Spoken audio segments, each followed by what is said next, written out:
Okay, so welcome to our next Pathfinder game. We are up to session number 115 for the Friday Night Crew, or session 6, episode 7, and managing to make 1,700 videos since I started GMing again.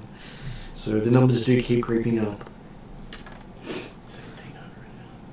Yeah, they sort of add up after a while, especially when it's 3 a week. It was only like 1,500 like a couple months ago. That was 2 years ago. Well, no, about a year and a half ago. So it does creep up, and I have got every episode counted. Okay, so the music that was playing was the Iliosa theme from Edge of Anarchy, Curse of the Crimson Throne Adventure Path. And it was a good theme for tonight because, hey, that's where you're headed. I did say plague to people via messaging.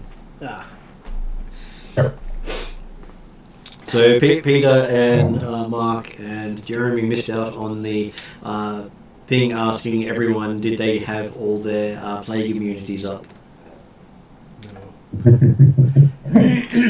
So that was why I was wondering why some people might be late, hoping they missed out on that issue. Okay, so at our table today we have Peter. Greetings! I'm playing Lord Willy One Kenobi, human monk of Yengahoth. Currently waiting to see exactly how bad it is that I got stabbed with a dart covered in extremely nasty dwarven poison by our ex-leader. I'm sure she just wanted to be leader again. Yeah, easiest way to rise to the top, just get rid of everybody ahead of you.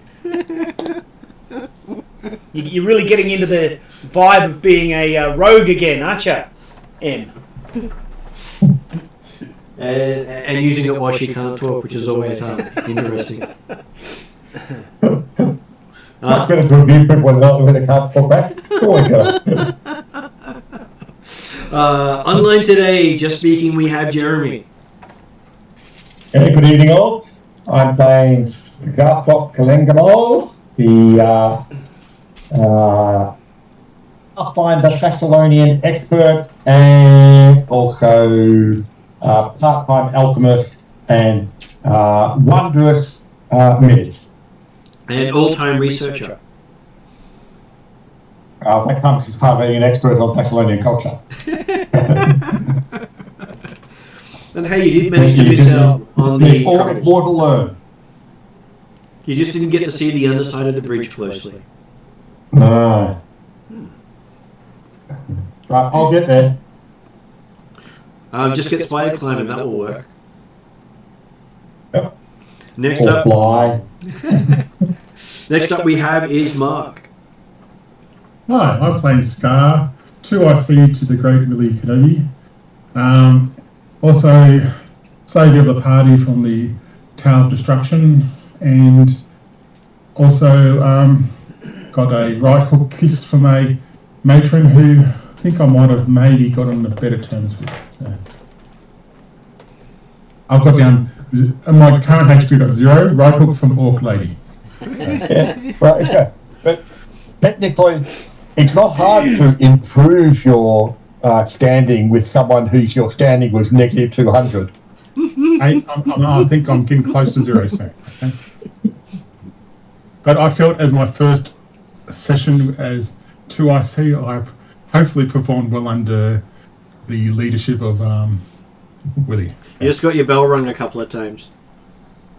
True. But I did the thing for the party. Everyone survived. That's the main thing, including pets.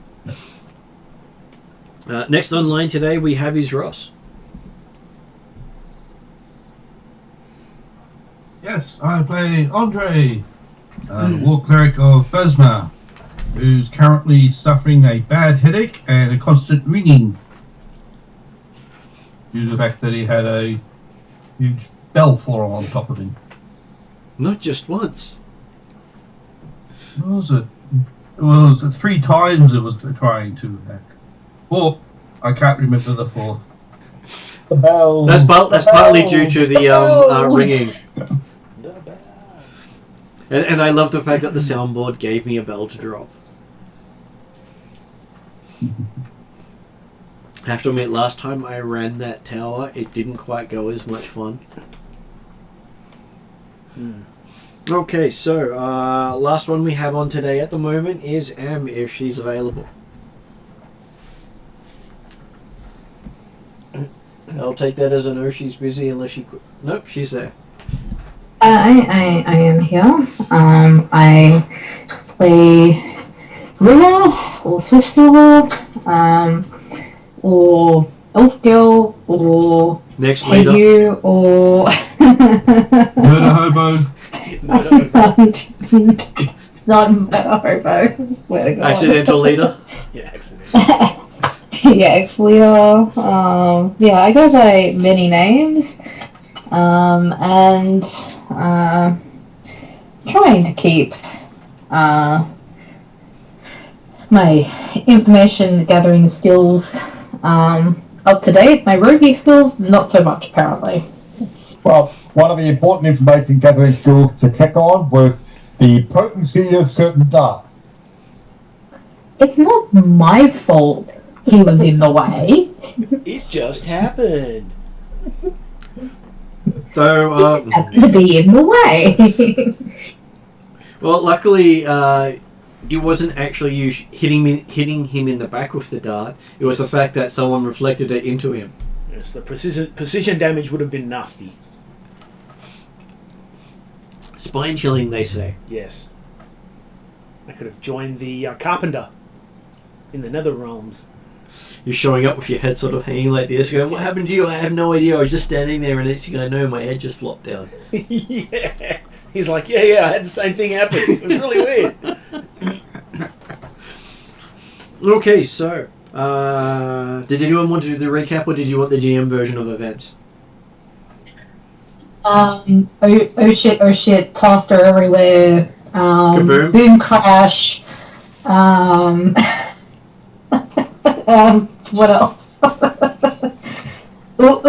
Oops, I almost killed the leader. Are you sure it's almost? Who took out my ladder to the bottom of the earth bed?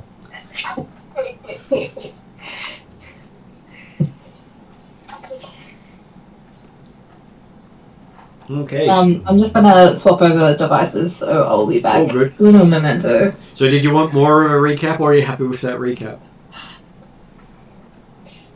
That was Swift Silver's very emotive recap. Okay, so in the end, the tower did come down as the scene was closing for the night. So you had set off no traps, had them set off on you. You were ambushed. You were struck by 4 bells. You didn't. No. You did well. The party was struck by. The party was struck by 4 bells. Even if Sarthrop managed to avoid all the catastrophes. Huh? He was picked in the appropriate place at the appropriate time. And I've got one thing, Martin, before we go further. yep. At least somebody rang my bell. So there you go.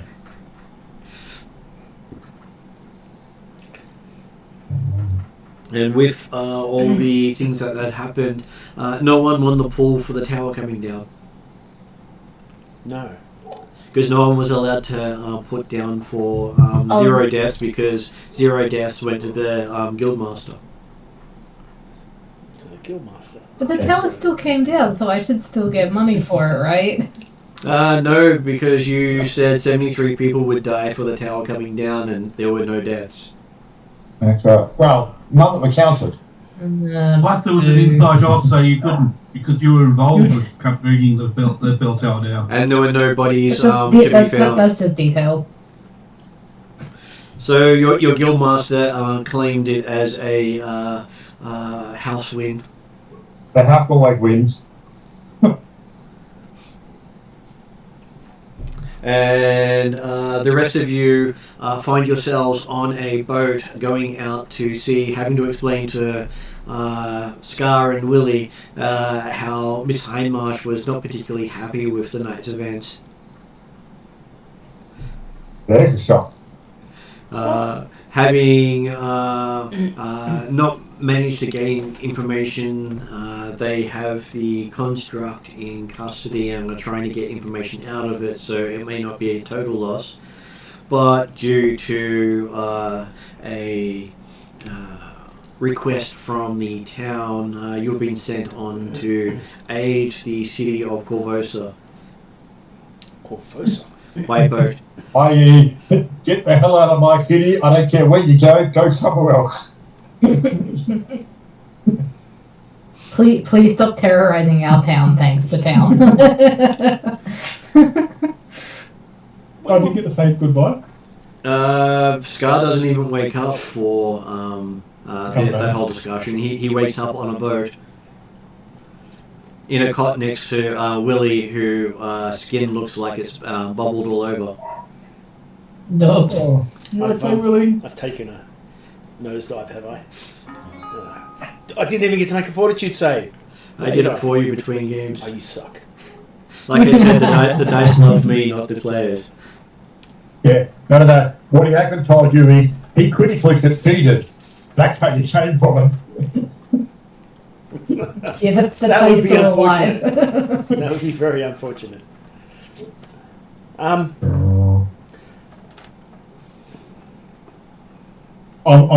think. Okay. Where am I? So considering apparently Fearless Leader and Fearless Deputy were both unconscious at the time, did Lady Hindmarsh actually speak to anybody when providing the tickets and the boarding passes and the escort? Just as a... Presumably give it back to original leader. I would have used an elixir of anti-poison, because that's nasty shit, and I got stabbed with it, so... Yep, you did. It was nasty shit. And the elixir was counted as part of the roll. Yep, I've just Okay, so Lady Hindmarsh has appointed a interim leader for you to help you get over the problems. She said she's happy to travel along with you as long as no one misbehaves or breaks a rule. Do I still have to shadow the leader? The leader seems to be able to know where you are no matter how much you hide. Ooh, creepy. Okay. And she keeps muttering about whether or not she should kill the orc in people's earshots. Because he did commit a crime, as far as she's concerned. Who's this leader? Well, most of them haven't really met her. Not that often. Usually she's got her helm on. So wait, is that leader Shalelu or what? No, it is not Shillelagh. Okay. Just the mutterings about killing like an orc or something of that sort of vein. This made it sound very much like Shalelu. She was introduced as one of Lady Hindmarsh's adventuring friends. Lady Rose, she calls her. Wait, it's not Rose Kenobi, right? It is, yes. I'm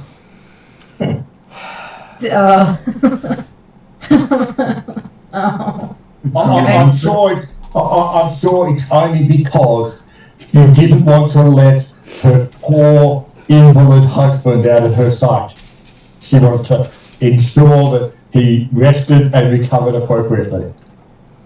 And she's been dousing him with potions for the last 24 hours. Who loves? I have a question. Because I only used like a little bit of that. Poison. Poison. How much is in that vial? Oh, the Like vial. how many could I potentially use in the future? You could use 10 doses, I'm sure. Okay, so I've got like 9 left. You should have 9 left.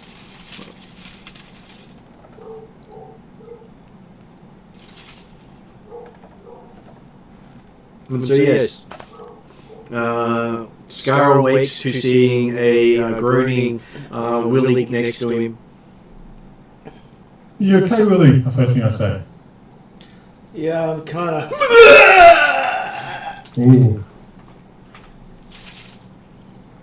All I can remember is getting knocked out by some beautiful figure, but I can't remember who it was. I hope everyone's okay still, but I'll pat you, if I can reach you, I'll just pat you on the shoulder. So. And you realise you're tied to the bunk. Bunk, sorry? Okay, yeah. You're tied to your hammock bunk. Oh. You did well. I think she's turned the corner on wanting to kill you. So good job, Kevin. Sort of weakly lifts his thumb, gives you a thumbs up. Oh, thank you. I think I'm trying my best to, work under your leadership. So. No, you did a great job. Yeah. Of course, you can't turn in the corner so that you can turn around and run over again. You're not there, Sandpoint. I'm going to just ignore those points. So, yeah. Okay, I feel a bit better, but I'm still pretty sore all over. So, I got bell ring twice. So, yeah. So, I expect bruises and all sorts of things on me at the moment. I'm sure you'll expect far more on you. Ooh. Yeah. There is worse to come, I am sure. Well, he's hoping for far more in the future. Yeah. Oh, okay, well. Can I try to get up, or am I too far back? Oh, okay. You're currently tied to the thing. You'll have to call out for someone outside of the room to come and rescue you. I'll help. If I notice that Scar is up and trying to get out, I'll let him up. Okay, you have no problem getting in and letting him up. Oh, you're a live elf girl. I'm so happy to give him a huge bear hug. Though he has such a massive bruise around his eye. It's all swollen shut, It's not swollen shut. It's just massively bruised. Is that where you got punched by the orc lady? Uh-huh. That's a good battle bruise there, my friend. No, it's a sign of respect, I say. Yeah. I mean, at least she didn't kill you. Well, that's a positive thing, I think. And is everyone else okay? Did everyone else make it out okay? Yeah, just. Oh. And I look down at Willie. Yeah, just. Yes. Who's looking after Willie? Is this a specialist? He looks really, really bad. He threw up before. There's a bucket full of vomit and other bodily fluids next to my bed. Yeah, you might not want to cross our new boss. She's not a fan of any of us. Oh. And I look down at Willie again. Willie appears to be sleeping, or at least pretending to sleep. Not my problem. Not my problem. Okay. And then the next thing I ask, because is Fang and Giant okay? I think they're on the ship somewhere. You had to take. I just want to make sure they're okay, because worried. Pets aren't high on Swift's notice monitor.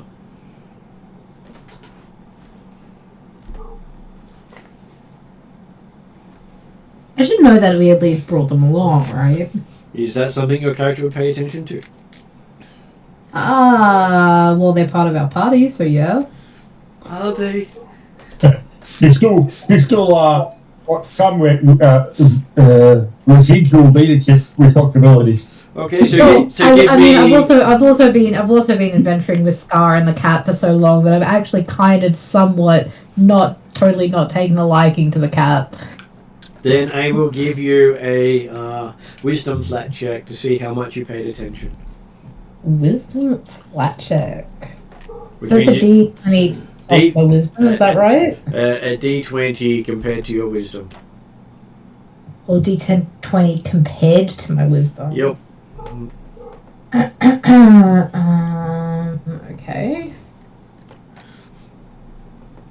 So that's a 16, and my wisdom is rogue. My wisdom is +3. +3. Okay, so I was looking for to get 10 plus your wisdom bonus as being under that for you actually noticing anything.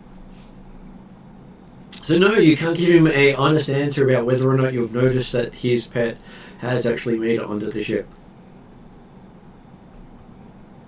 Yeah, but I had to roll under my wisdom. That was why I made it a No, flat check. Under your wisdom, effectively, yeah. But I say, you could be fairly confident that Giant's on board. That's not what I'm asking about right now. But anyway. Yes, but from her perspective, she didn't even notice that. I think it's Giant, isn't it?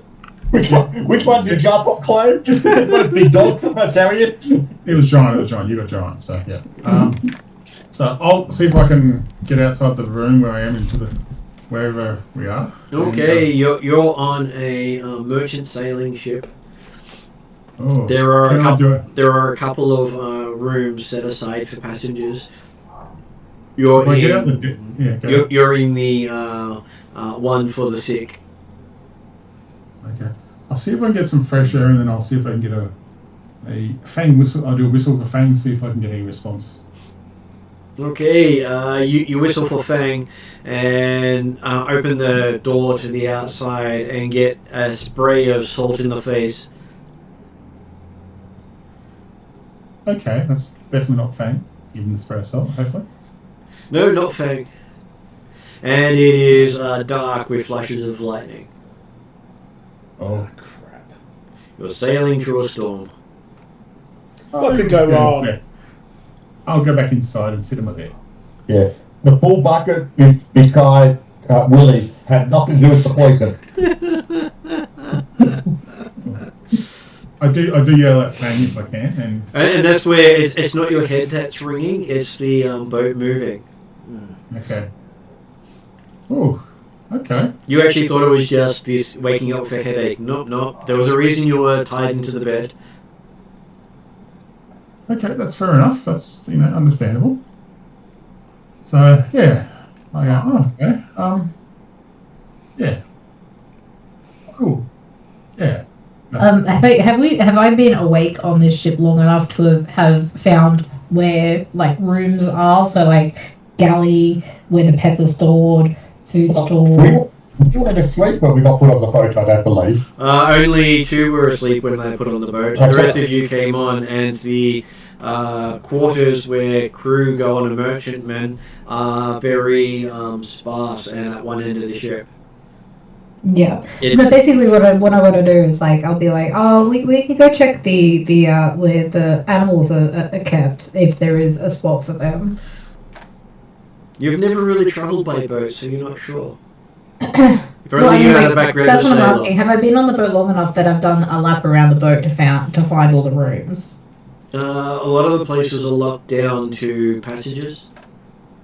Okay. So you know there are stores and cargo holds on the boat, and these sailors are kept busy doing their duties. But they let you run around the top of the deck and the private cabins. Anything else they see is getting in their way.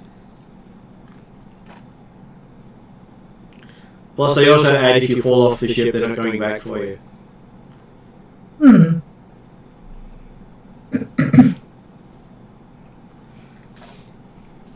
mean, I can't exactly fall off, like, under the deck, right?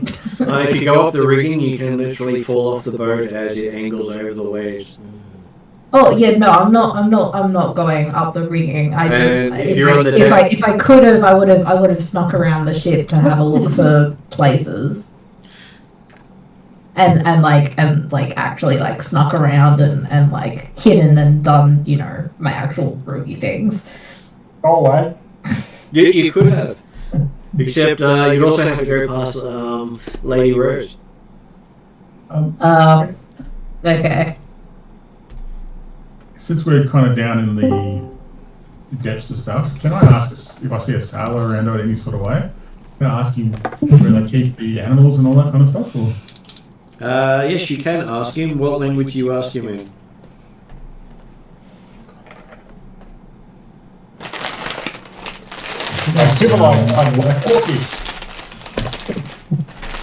Yeah, I was thinking more civilised tongue because I don't think all fish or draconic will work in any sort of thing. So, But like I said, civilised tongue, orcish. Orcish, not civilised, so just don't test my nerves there, you know? Okay. I'll ask in, I suppose, Thassilonian is common, is it? I'm trying to think what's common. If you know Thassilonian, that is quite a shock for your character to know that language. No, so all I've got down is common none, so... Yeah. Well, you did say Thassilonian, so that was why I was saying if you knew that language, that would be quite a shock.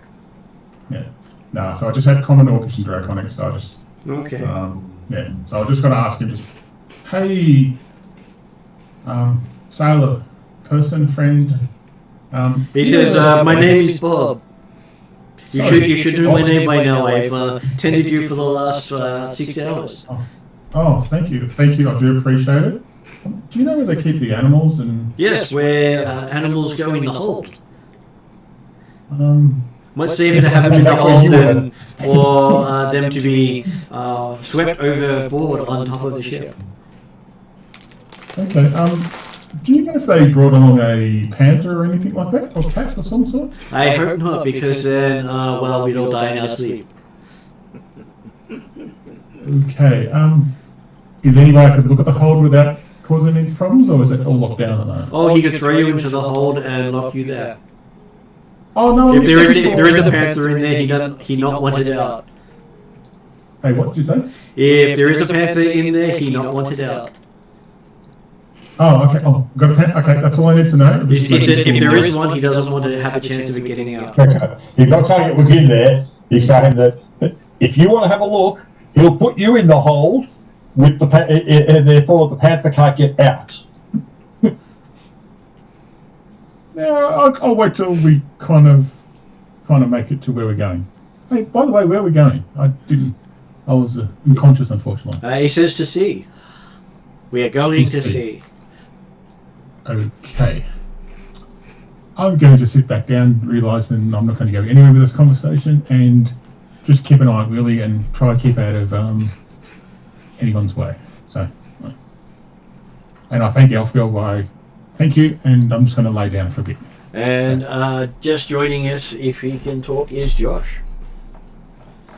Hello, I am Josh. I play Parry Hotter, the buffest wizard known to man. And oiliest. That comes with the buffness. And I'm sure he floats. Oh yeah, I probably do float. The water does not want him beneath it. Mm-hmm. Okay. Bring my character sheet.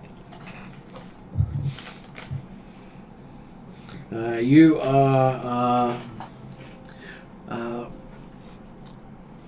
interrupted by Lady Eidmarsh coming in with a full red head-to-floor cloak. Water dripping off it. Is it hemorrhoids? Also hemorrhoids. No, it's Lady Rose. Is that to me, or was that to Elfgirl? I believe Elfgirl called your wife so hemorrhoids. Okay. I'll look at all this. The character laughs a bit. That's okay. She just... So hemorrhoid. I'm so funny. She pulls out a letter and throws it at Willie. Snap. Oh, please, dear. Not while we've got company. Oh no, that's for later, she says. Have a look. Letter from Lady Hindmarsh, giving you the verbal reprimand in writing. for the destruction of a building, for not gathering any information, and the fact that they're going to try and get what they can out of the construct. But it may take some time. So in the meantime, she signed you up for a relief effort to help Korvosa and get you out of the city. Apparently, Orc Matron still wants to kill a certain Orc in your party.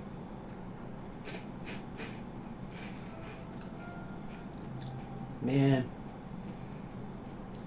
Okay. Fold the letter. Put it in my bag. And she, Lady Rose says, upon reaching Korvosa, she expects you to drop by the temple of Abada, because they have put out a request for help. Who's she saying this to? To you? Me? Yeah. So Your leader. So what's the rest of the group going to be doing? Whatever you tell them to do. You're in charge. I thought you were in charge. I'm only in charge until you woke up. Oh. Congratulations, you're it again. Yay. Hear that, Scar? Second in command again, brother. I look at Lady. I look, Rose. sure. I try. I'm a bit scared of your wife, by the way. So, yeah. So am I. Excuse me. Sorry, what's her name again? Sorry, Lady Rose.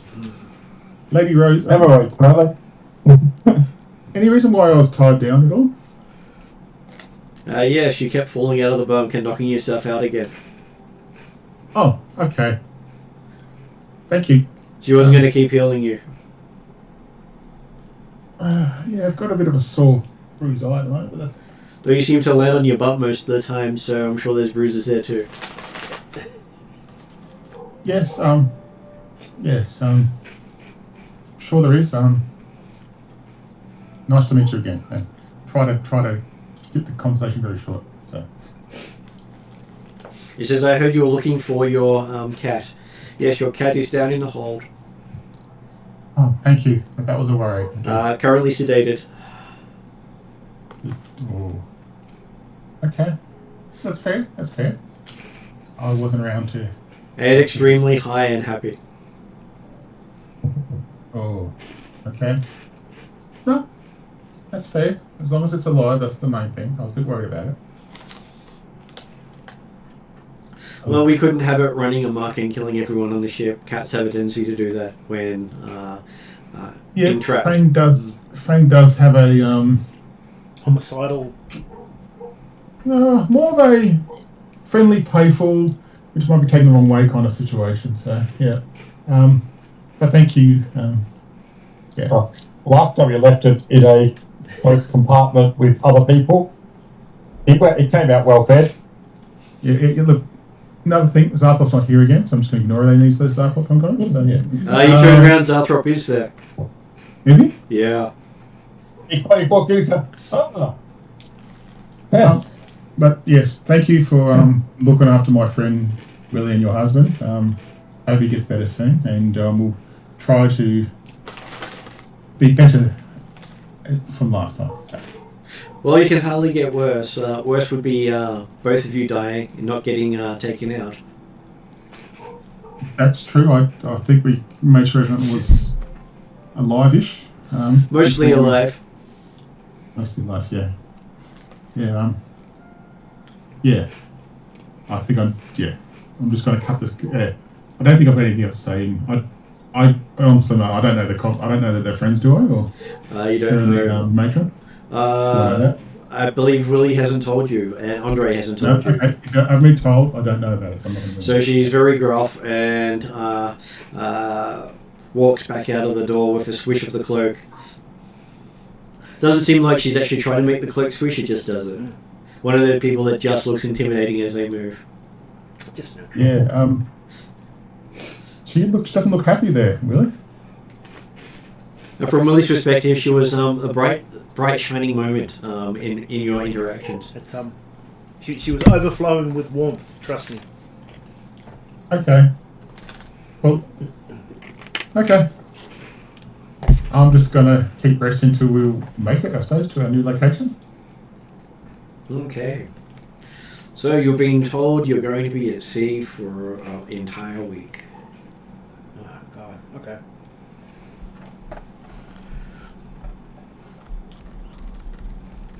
Yeah. So, what does the party know about Korvosa?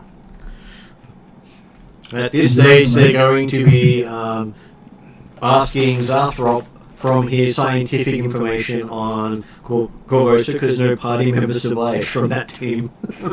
Well, no, that was part of the question for my, like, as a player, was the idea of, have any of these current characters been to Korvosa before? I'm going to say that Willie has been there in the past because it's so close to Jangahoff.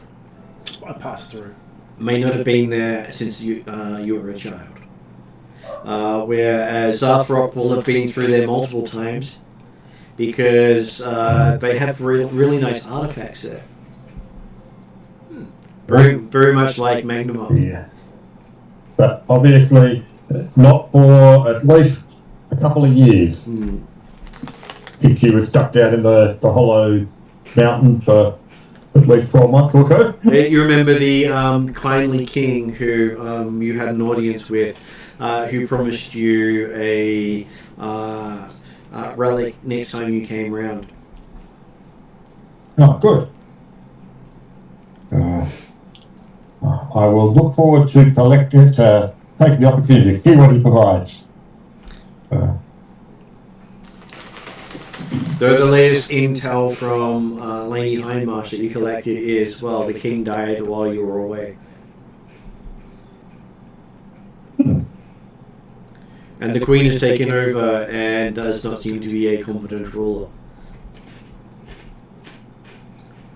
It's as if she has yellow hair and has a scientific advisor who doesn't know what he's talking about. By the name of Pimwinkle. I have no idea what you're talking about. While I'm resting with Willie, I've asked him about, I don't know much about Korvosa, I assume I don't. Korvosa. Yeah. Am I welcome there, or do I have to play the same way I did in Magnum? In Magnum, you were tolerated. In here, you will be treated as vermin. Can't we just go to an open plains land somewhere with a forest or something like that? I'll be more happier. Unfortunately, as a reward for your actions in Magnum. I don't like cities.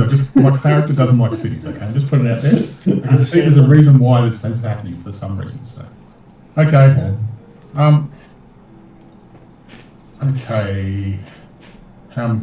Once all the parties together, maybe for lunch or dinner or something like that, I'm gonna ask how I'd like to work within the city kind of thing. Because I don't think me asking questions of civilians is going to be any good. Because you are a full orc in a place at war with orcs. Yeah, I know. So Magnum wasn't at war with orcs, but Korvosa is. Okay, so I'm looking for something somehow I can, like a little. I'm going to talk to Elfco about this. I'm going to look for something to hide like maybe a kind of a headpiece mask kind of thing, which would hide most of my features as much as I can. You know, I know there's limitations, but I'm looking for something that makes me look like I'm not. I'm sure an eye patch will completely change your look, so they'll all think you're not. It's got to be kind of a face mask. It's got to cover every bit of orcish stuff I can think of. How do they feel about half orcs? Probably tolerate them as Magnum tolerates orcs. So how about a half orc, Scar? Yeah. Of course, I seem like a human voice. So, or I could just be silent. How's that sound? If we run around telling everybody you're a half orc, is that gonna cut it? Sort of. Yeah, I'll look at Zathrop because he seems to be very intelligent. And what is Scar's patron god? Gorum, like us. So, you don't feel good about hiding what you are in Gorum's beliefs? Yeah, I will go. Okay, if that's the case, I would definitely be going. Look, my deity doesn't appreciate me hiding who I am, so I'm... But you're happy to try and hide yourself completely. Well, Under I had, the hood. I had to think about it, and then I got a bit of a smack to the head. I don't know where it came from, and I kind of... And you hear a female voice outside going, "You're welcome." And I feel that maybe I can just be... I don't know. I'll be an orc, but I don't know. I'll let you guys, how you want to introduce me. I'll leave it up to you guys, but I'll just be an orc. Okay. So, As long as yep. as long as you don't speak, you should be fine. Because we'll run around telling everybody you're a half orc, and if you don't talk, you just... Yeah, I'm not going to mention. I'm not going to... Yeah. Yeah. Till we get into a safe and quiet places.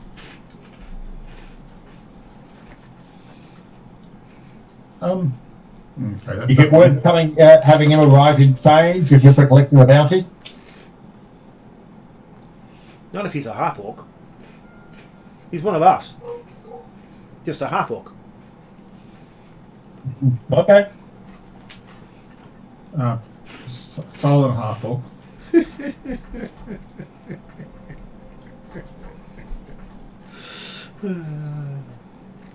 He's half the orc he used to be. So Wouldn't push it there, Ross. Just let you know.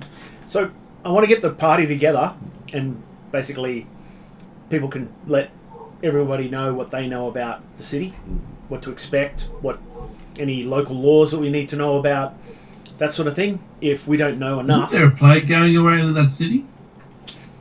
Sorry? that's literally why you're sent there. Yeah. That's the real question is, why are we going there? Because there was mention of that we're being sent here for a reason. Can I do a law, either a law Pathfinder or a law Underworld, Okay. to see if I know, like any contacts or any, or I guess anything like that, or sort of dealings that go on in the city. Sure. Or Felix Leader could architect what the mission is. Well, he just asked for us to give him info on what we know of the city. But he could ask Lady Hindmarsh exactly what is being sent there. Or rather, you got the orders, didn't you, on paper? He did. And then you got a verbal addition to it, which was to show up to the Church of Abadar. Yep. Because they had requested aid. So we are aiding the church, apparently. Right. Do we know what they need aid for? It's a bank, who knows? I've got a 32 upgraded on the law Underworld for... Okay, so from your perspective, most of the time the Bank of Abadar asks for aid is when people have failed to pay them back. So you may be required to collect an arm or a leg. Oh, cool. So Magnemar's in debt. That's useful information. Not Magnamar, it'd be the Church of Abadar. It generally lends money out to the masses. Yeah. And also becomes the place they store their money when they get more than they want to hide in their house. Oh, okay, right. So like they are literally a bank. Yep. And so the debtor, people in Korvosa. And so when they ask for assistance from the underworld, it's generally to collect money from people who are refusing to pay. And there would have been many jobs in your guild for the Bank of Abadar in Magnamar to collect it from participants who didn't meet their payments on time. Abadar is not a good god. Abadar is not an evil god. Right, lawful neutral. Abadar will give you the rope to hang yourself with. Button. Yep. Can I, since we're going to a plague area, can I get a plague doctor's mask? You possibly have had one requisitioned for you from Pharasma. But just one. The others don't really matter in Pharasma's eyes. She'll see them soon enough. And also the incense to go with the mask. Sure. They'll throw that in too. Cool. It could have been worse. He could have given masks to specific people. You get a mask and no one else does. Yeah, you don't need one. You don't need it. You don't need it. You don't need it. Or it could be, don't worry, Pharasma says she's going to be seeing you real soon. No, Scar get a gimp mask. Go with his chains and that. He's not wearing chains. Scar doesn't want to hide his orcness, so just be warned, so. I don't think it will hide your orcness. No, I don't believe you want to do the roast pig routine as you show up to a dock of people who may be desperate. Because a full look does look closer to a pig than people do. That's fair. Just as Scar's quite happy just being an orc and just being silent, so. Okay, so with the various people, they give you descriptions of what they remember Korvosa being like. A few of them may have even have read the notes on those who were there. Apparently, there is a rune gate activated in Magnamar. From Magnamar to Korvosa, just that no one in the current lodge knows the address. Yeah, they don't have it in a wayfinder. They haven't connected to it. Yeah. I believe one of them is in Pinwinkle's first Tower of Lust. Said to be the ancestral home of one half-orc Nexa.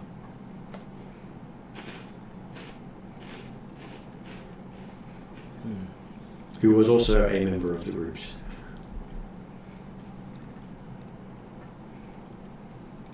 And the other one was said to be in Valeth's parents' house. But not sure anyone really wants to go back there, considering he's the one who procured the demons for Pinwinkle.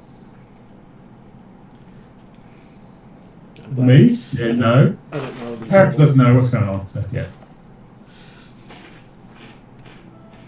Besides that, the notes do say that the Queen seems to be rather against the people.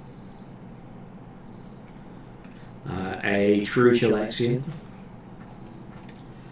who has married into the throne and now controls it. Are we thinking suspicious husband death here, or No young bride, old man. Oh yes, suspicious husband death. yeah. He died of old age. I think it's more he died of being married. Okay. Or you might have died of old age, but you might also have died happy. Pro tip, right? Die happy? Question mark. Well, he was also the more of the kindly old man at that stage. So I think there was a 40 to 50 year age gap between them. Dude. But hey, she got a kingdom out of it. Still. And if she waits till she's in her 40s and 50s before marrying, then the other person, if they're young, doesn't have to wait too long before they're in charge. It's one way of having a dynasty without actually having kids. So the old king didn't have any kids. He did not have any kids.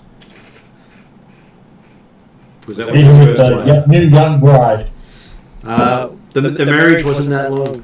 So why did he wait so long to have kids? He was a king. Should have been having kids right out of the gate. Yeah, but Chilexian upbringing may not actually be the best for that. Depending on their security and their throne. He had been at war with the Shoanti and Orcs in the region for most of his reign. And all previous wives died in Lacenia.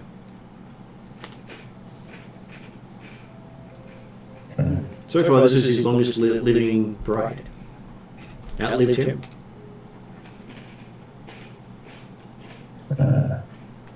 Okay, certainly, since Zarfok hasn't got any new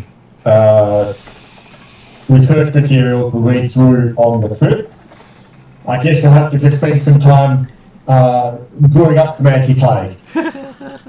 That will come in handy. And you also heard that the Queen had blamed the death of the king on one of the king's servants and tried to execute her, but the party had intervened and got her out to safety.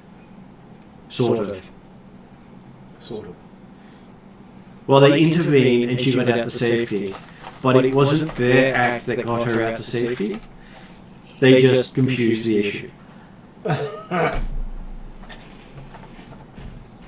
Okay. We did have one of the characters turn into a beast and stampede through the crowds.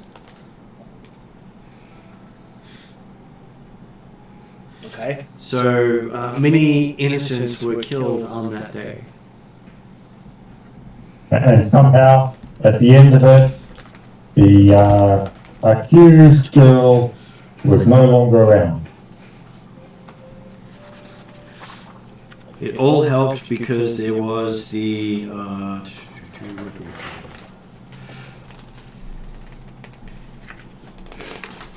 there was a savior who came in at the last moment and saved her.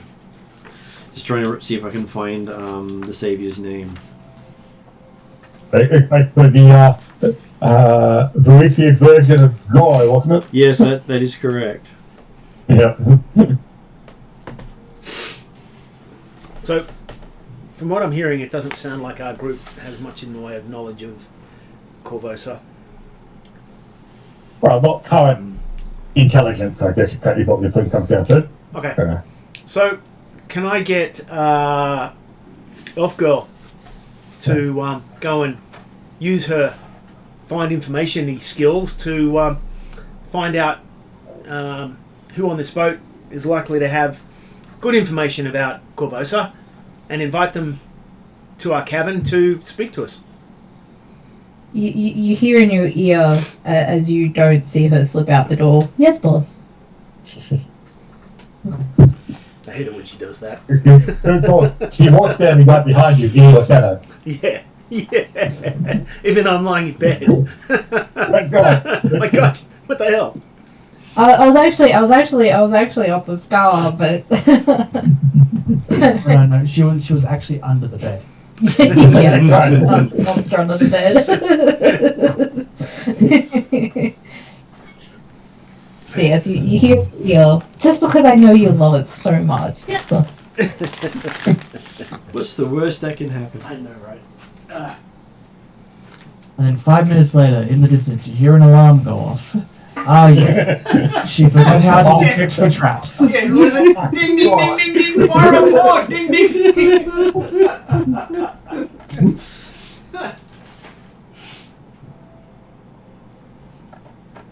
Okay, so as Swift runs into Lady Hindmarsh in the corridors again, always seems to happen every time she tries to sneak somewhere.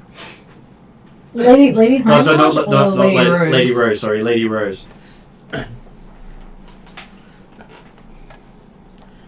I'll smile sweetly and say, "Official business, dear."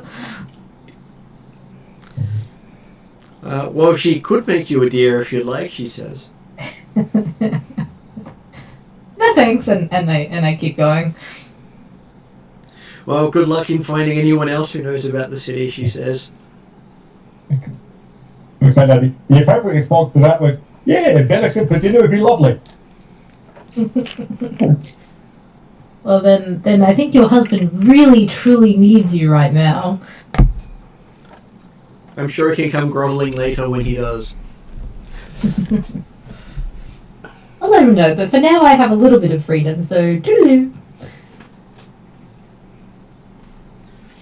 Okay, so you open the door into the pouring rain.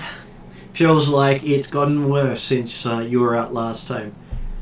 And you can see actual ice on deck. Mm. Is it normal weather for the time of year that we're travelling in across this particular ocean? You are literally in a what should be a summer period, and it is ice forming. But we're not actually. We're near the equator of the world, are we not?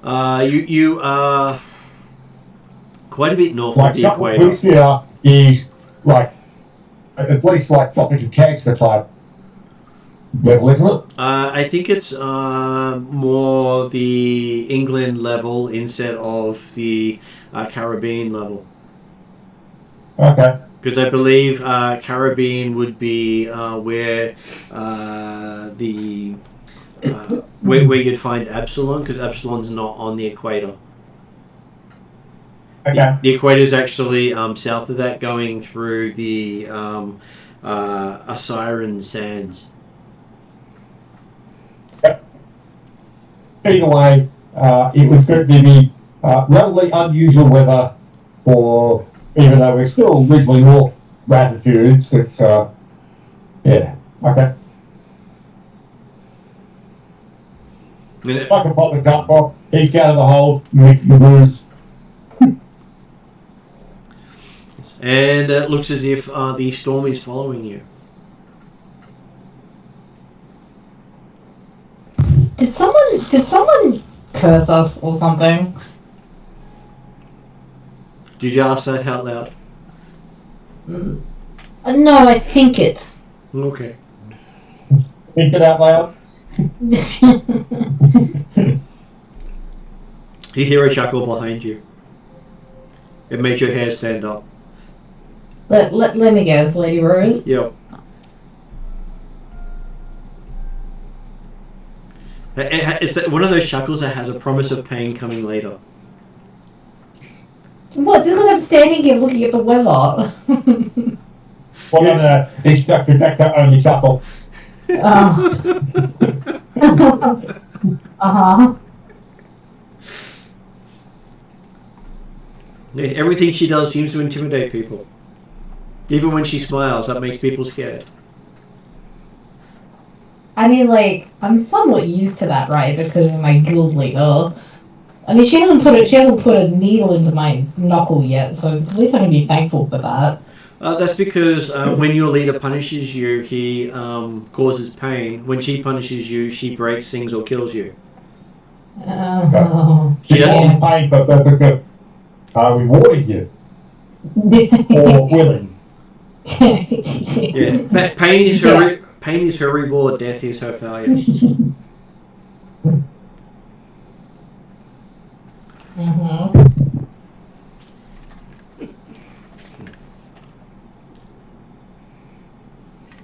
Do you wish to brave the storm and ask some of the sailors in the rigging trying to keep it from getting frozen over?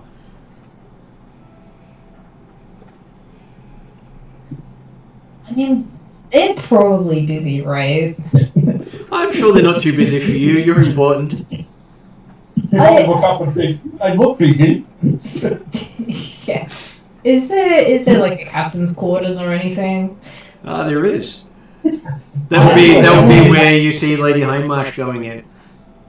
Oh. Not Lady Hindmarsh, Lady Rose. I keep saying Hindmarsh instead of Rose. Lady Rose going in there. I know you meant, but Because that's apparently where she's staying. That was a boss, and I head back inside and go deliver the news to Willie that maybe he should talk to his wife. So as she comes in, the whole room has that dropping temperature as ice flicks off her clothing. How cold is it outside? It's pretty shit. Is that normal? I just ask generally... You feel as the if party you've missed 6 months of your life. Yeah, I'm like, is that normal? Like, should it be that cold? Pretty sure it's following us too. And then I look at Lady Rose. She's not in that room. She's in the captain's quarters. Captain. Oh, sorry. Well, then I look towards the captain's quarters. I'm sure she knows I'm looking at it too. Oh well. I guess we'll see how we go then. But yes, you might want to talk to your wife because apparently she has all the information, and the sailors are all busy trying to fight a snowstorm in the middle of summer. Okay. Well, I say to the whole party, if any of you see my lovely, lovely wife, could you please let her know that I would like to speak with her at her earliest convenience. She's in the captain's quarters, just by the way. Yeah, I know. Well, She's obviously busy We'll stay. at her earliest convenience.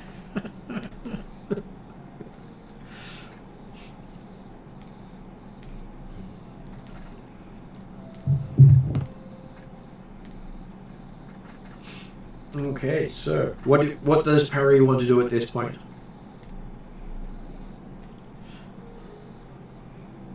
Is he going to go out and show the sailors just how to use the rigging properly? Well, he used the Buffer's Wizard known to man. Of course he knows how to do it better than everyone else. Yeah, of course I do. I'm Buffer's Wizard known to man.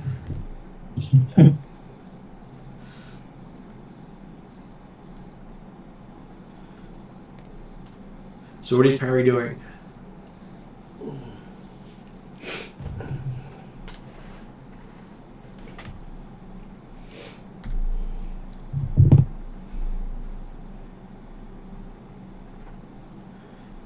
Apparently Parry is perplexed. Sorry. What was the question? I asked what Parry was doing.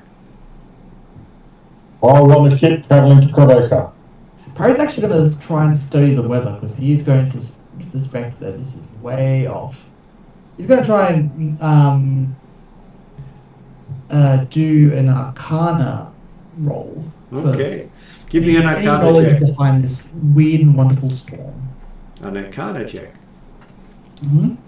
Give me an Arcana check. Yeah. 34?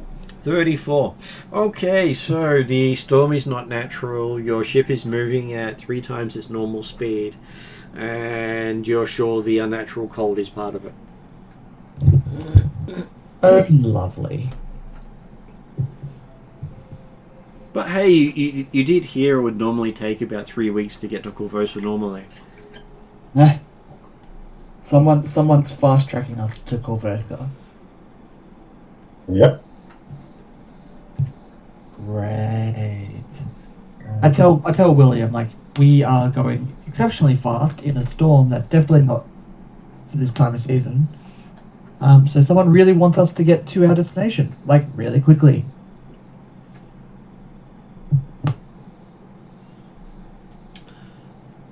Okay. Good to know. Thank you.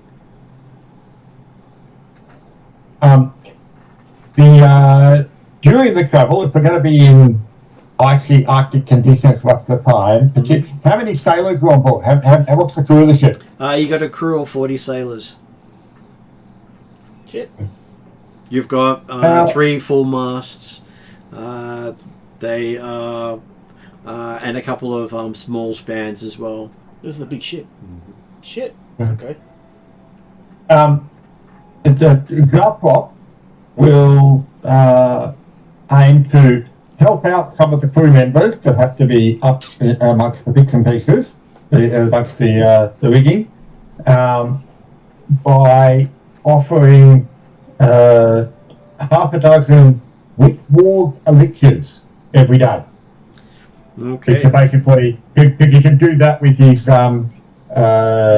versatile vials, his quick alchemy, technically, you can basically whip them up out of nothing, and they only last for a short period of time, like basically between rests or between things. Here, let But me the give you a effect shot of of it- something. Shake, shake, shake. Oh, actually, no. No, sorry, that won't work. Mhm. I was thinking, the effect of it is that for 24 hours, it improves your circulation, warms you, and protects you from the effects of severe cold. But then I just remembered that a quick vial's effect only lasts for 10 minutes, irrespective of the normal duration. So, Here, let me give you 10 minutes and then freeze afterwards. Yeah. but yes, so you get off it round, but yes, it's not quite as useful as I was thinking it was. It does. The thought counts, I'm sure. As you see that the sailors have are going up in 4 shifts when they'd normally say they do 3, mainly because it's so cold that they're not able to tough it out for the extra time. I mean, to be fair, he could add a dash of coffee, and it makes it even more warming than a cup of coffee would normally be. For about the same length of time. Hot stuff, I'm sure. Well, I'm sure that they're happy to have it when they get off shift because it warms them up instantly. Yeah. And make sure no more frostbite. Yep. So yes, there's quite a few of them coming up to you at the end of the shift getting the insta-heat. Yep. And you do find later on that Lady Rose has been using the captain's cabin to power her devices.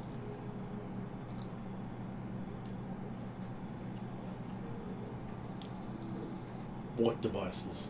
Oh, she says one that helps give the ship better movement. Oh. Oh, okay. She's not one to just wait. No. And the captain volunteered to be a participant. I understand. As you can see him gagged and bound behind her. Wise man.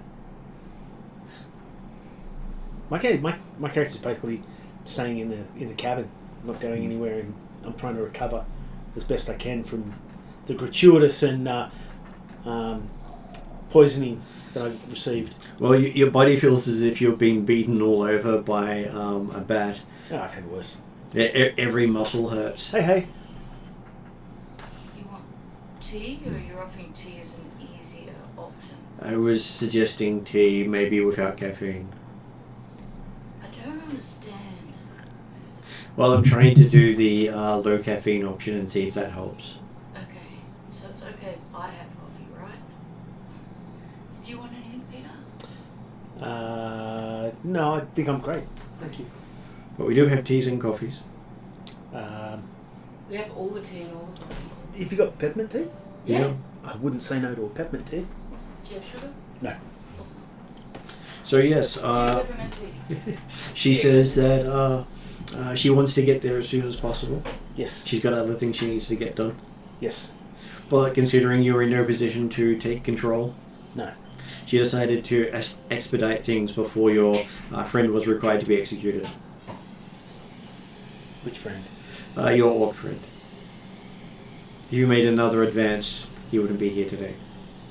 No. If you could let your friend know that I am thankful for her understanding and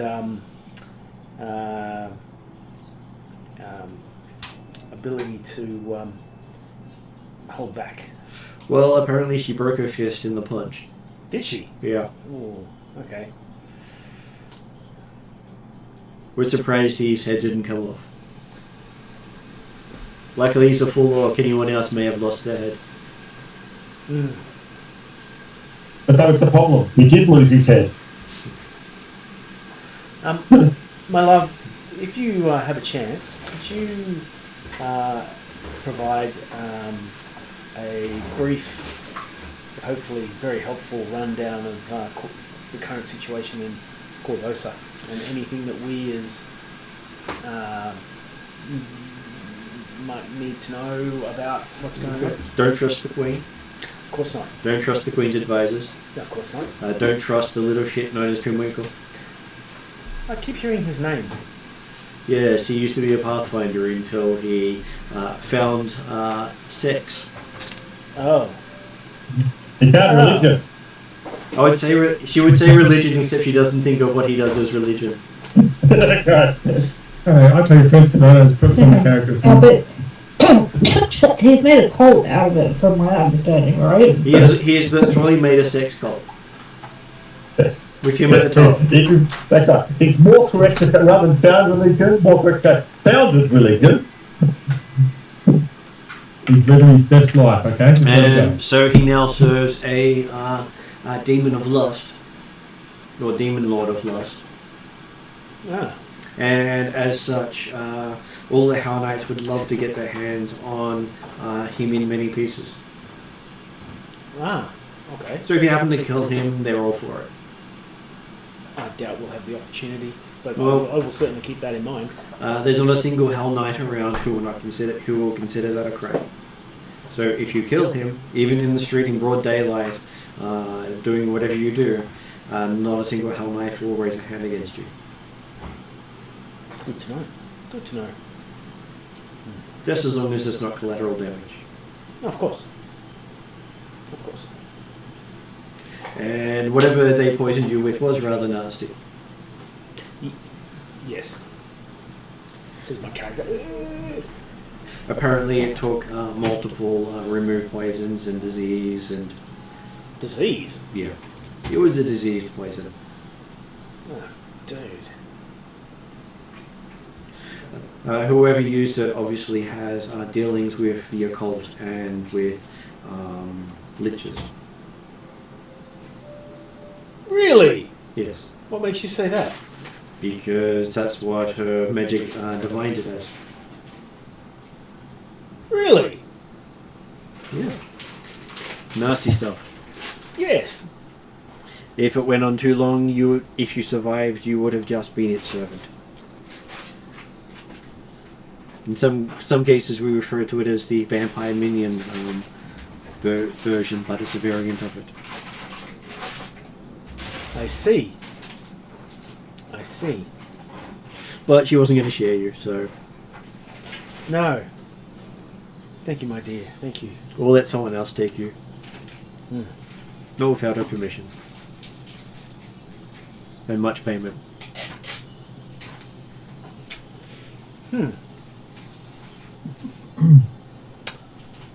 And so other things you should be aware of is there are rumours of a plague starting there. The rumours aren't fact.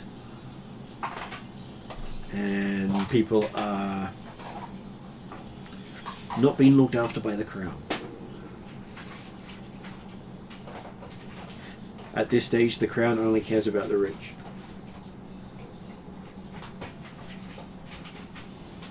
And most of the guard have changed over to women in plate armor, which she approves of, except for the fact of they hate men. They hate men. If you're male, the only good male is a dead male in their teachings. Okay, that seems weird. Well, apparently a lot of them were former prostitutes. Still.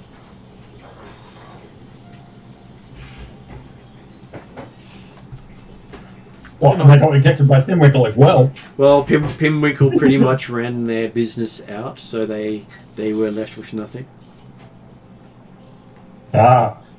So they became kitty guarding dead. Okay. Well, it was the only way they could make money. Yep. To join the city guard. Yep. That's how desperate they became. And plus, the Queen was only hiring women.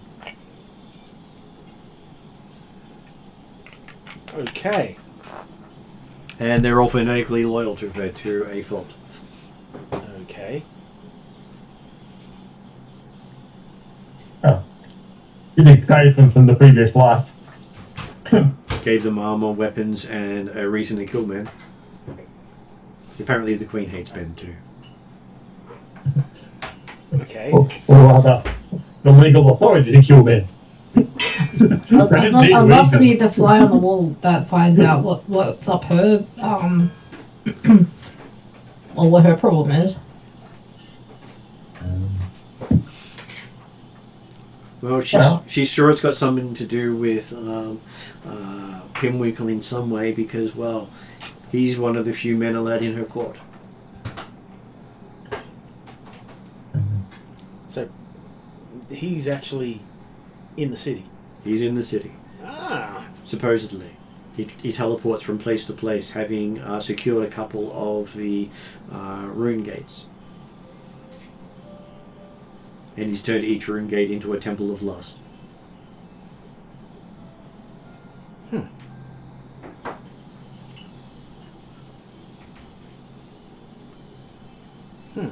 Okay. And beware, a lot of his workers are actual demons or devils. He doesn't discriminate, he uses both.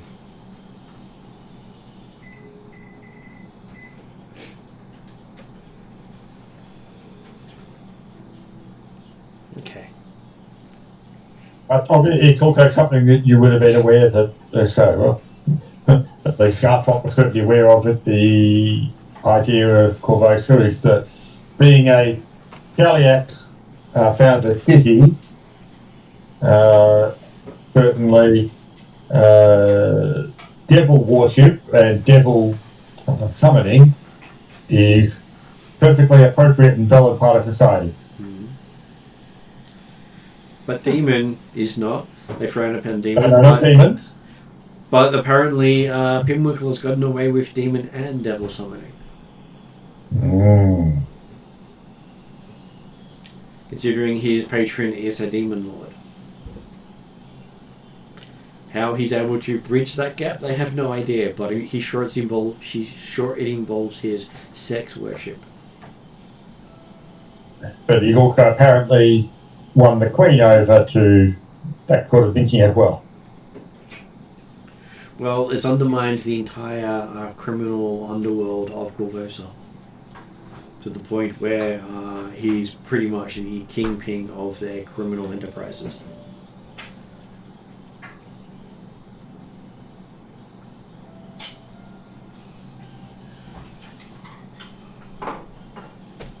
So it's safe to say there's no Hell Knights in the city. There are Hell Knights there, but they are on the outskirts. And they have a citadel not far away. They don't have a huge presence there anymore. Unless, of course, they're female.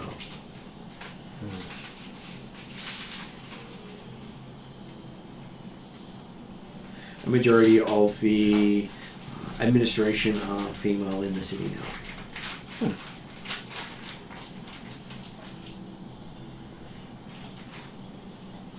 Okay, well this is information we certainly needed to know. So thank you, my dear. Yes, so she does say that any place that is suffering is generally run by a man. Not because it's not suffering because he's a man, it's suffering because I believe he's been undermined.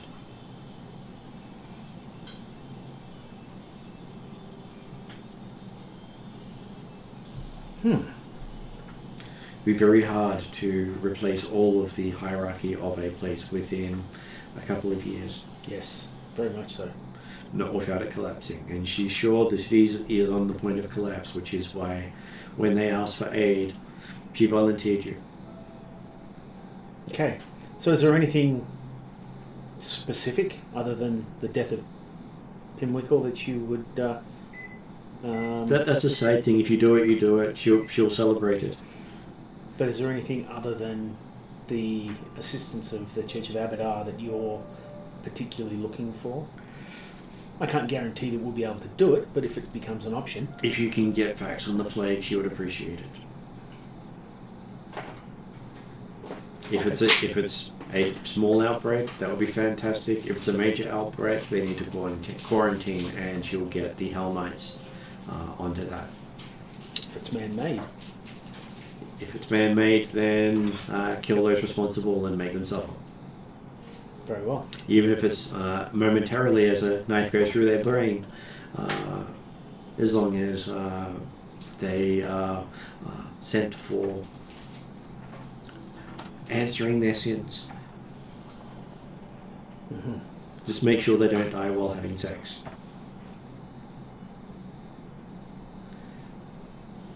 Why? You've got a sex demon looking after the city. They may not die. They may come back as a demon. Ugh. Okay. As soon as you got the demons of sin involved, do not tell anyone involved in that sin. Okay. Alright. I take it the group heard that?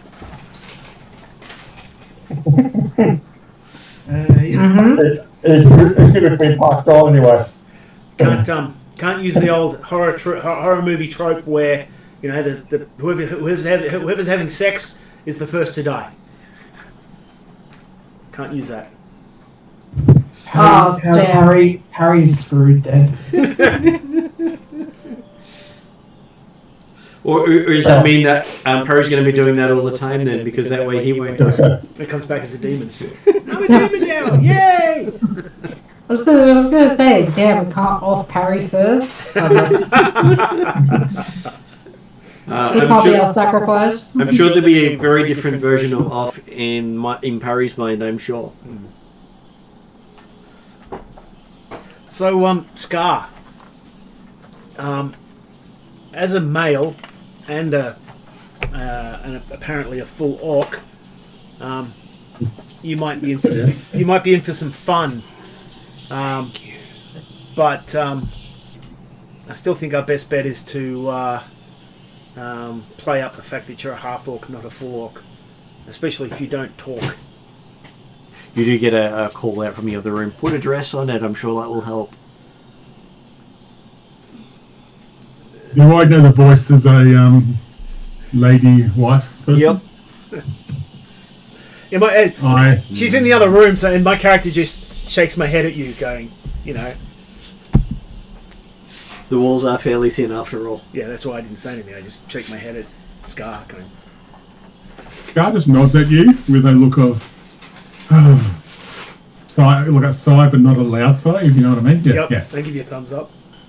Yep. As soon as we leave within a good distance from your wife, then I might say something. Yeah. Well, it is a big ship, but you never know where she is. That's the problem. Yeah, I know. I just give you a look of yeah, okay, sigh, yeah, nod, yeah. Practice my silent treatment, yeah.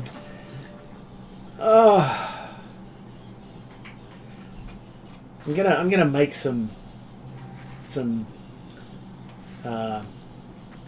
calls on the future. We're gonna end up killing probably a large number of these female psychotic guards. I can just tell we're gonna end up killing a lot of them. Shudder, River pipes up saying, she'll be fine. River, actually, I say elf girl.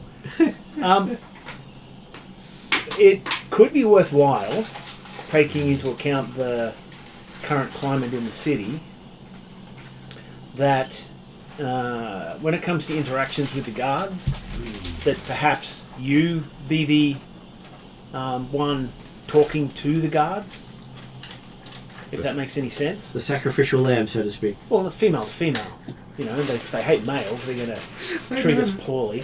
But if you're in charge and you make it clear that we're your servants or, you know, retainers or something along those lines, perhaps we might have an easier time of it. What do you think? I think that's a good idea. All right. So, at the appropriate moments, I'll leave it to you, if that's okay. And what was that, Or Ross? you could just tell the truth that your wife's the leader and you're the second in charge. I don't think that would go down well. Especially, I think it's better if the elf girl does what she does best. Or kill people. Well, no. Well, poison people faces. gratuitously, yes, but she also can talk to people reasonably well, given the chance, of course. I rather than saying leader, I would say possibly second in command because and I look through the wall. You don't have to. Reasons. I don't want to go stepping on any toes. Let's just say that. No, it's for diplomatic purposes. So feel free that when we interact with, people of high society or people of government, etc., that you're the one who talks, and we're your plebs, effectively. Just Yeah. No, just saying, good plan. But I think saying I'm the boss is and I looked through the other wall like you did. Well, you shouldn't. I was assuming with this, all the effort that your wife has been putting to get us here quick, I'm assuming she was going to dump us and leave, is she not?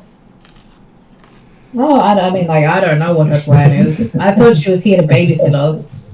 I mean, I thought that she was only babysitting until Willie woke up. I'm sure it was out of concern for her husband's welfare to ensure that he woke up from his malady. But I would have thought that was half the reason we're dealing with the constant blue, or the sailors are dealing with the constant blizzard, is to get us there quick, and so then the ship can turn around and go back again. Is that not the case? I don't know about the ship going back again, but basically, yeah. I shrugged and go, yeah. And by the count of it, the women in charge situation is only relevant if we're going to be talking to the Queen or her city what. If it's a recent change, then others in the town may not be necessarily so keen to see a woman in charge. Again, it's the relevant people that she should take on that mantle. Not for everyone, just the relevant people. Happy with that. So that segues nicely into a question I've got for you, Elf Girl. What did you do to that poison I gave you? Excellent. Apparently she's now disappeared. Elf finish. Yeah, smoke bomb. Yeah. No. I still have it. Why? So, did you get it enchanted? Was there, what did you do to make it able to be applied to that dart? I just applied it into the fluid container in the dart like you would normally do so, and then threw it. It's like a sort of needle dart. It holds just like a little bit of poison that you throw at people. Okay. It's nothing special. Well, my wife told me that. I heard. Did you? Okay, so that's. I kind of look at him and go like, really?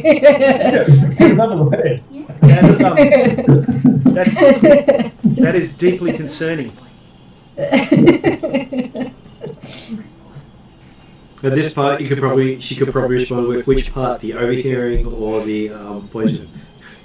The poison part, the overhearing, I just take for granted. Verification always helps. Well, So you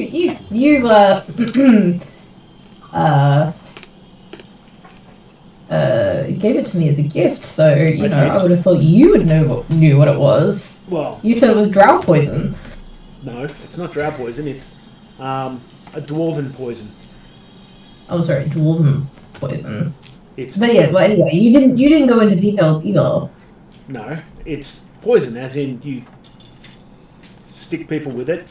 It gets into their system, and they generally die horribly, relatively quickly. Or relatively long. And that's what I was hoping, that it would hit the construct, do something similar. Okay. Not get deflected off into you.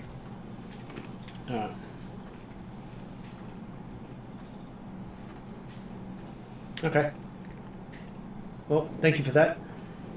It didn't do anything special, so. Yeah. And luckily for everyone concerned, Andre missed everything the moment Lich was mentioned.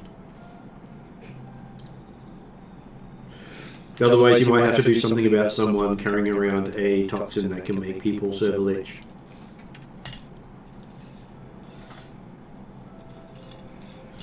Yes. Yes. Okay, so I guess my character's prepared to wait until we land. There's not really much I can think of to do before we get to the actual city. Mm-hmm. What are you doing, Keaton? On the seventh day since you awoke, you hear the bells saying should be making port in the next 2 hours. The storm has been constant for the entire time. If I've been feeling better, Mm-hmm. I'm trying to strengthen myself up again. So, doing exercises, stretches, that sort of stuff. Mm-hmm. I want to make sure I'm as close to full strength as I can be by the time we hit land. It took you about 3 or 4 days to get your sea legs. Not that the ship is rocking. Mm. And you can actually see chunks of ice floating behind the boat. When I go out Mm-hmm. onto the main deck, It's a nice cool breeze. yeah. Okay. You can see the rain and sleet falling down all around you. Okay. I'm looking at all the poor ship, working on the sails and whatnot. It's going, oh, that's no good. No good. Each of them with bits of ice hanging off them.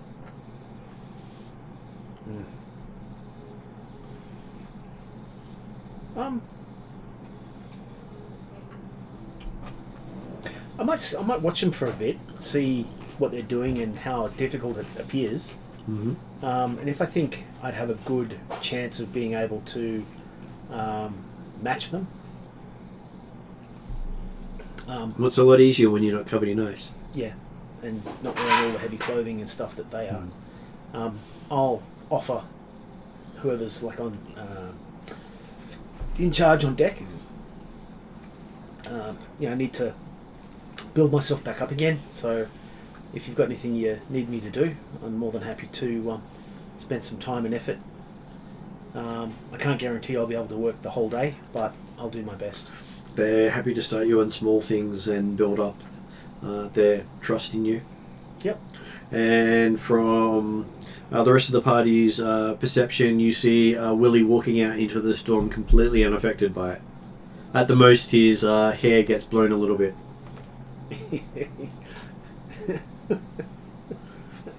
But each time he comes in, he's completely dry, no ice whatsoever. Mm-hmm. Of course, up until now, only Parry had witnessed this, because the rest of them hadn't witnessed you go through that sort of thing. We agreed about two or three sessions ago that Elf Girl had. And okay, Varpok won't have noticed still because he'll be down the hole, bobbling away with Bobble. So yes, I take the time to build up my strength as best I can and as quickly as I can. Going off to all the freezing cold sailors that you're not affected by the blizzard. I'm sure that with you, marvellous when you can influence people.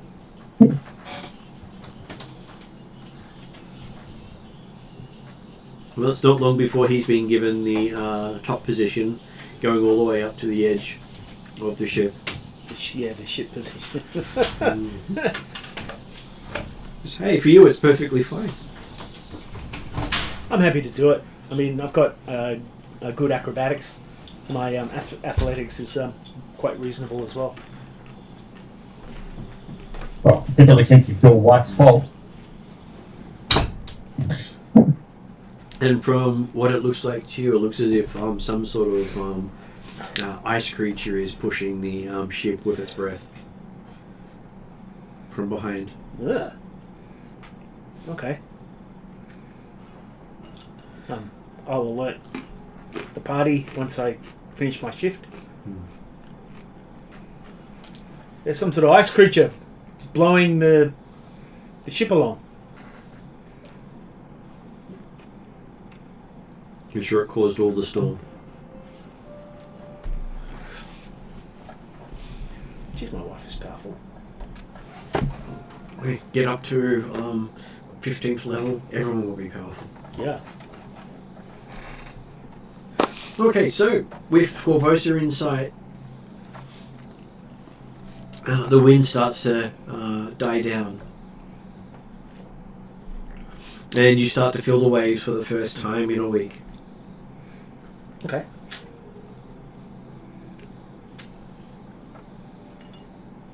It's an odd sensation knowing you've been on a boat for a week not to have felt the waves.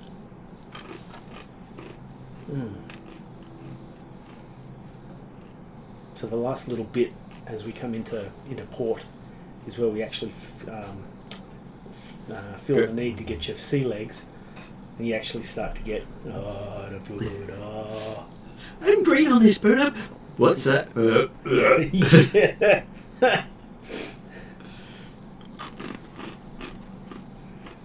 I got a good con.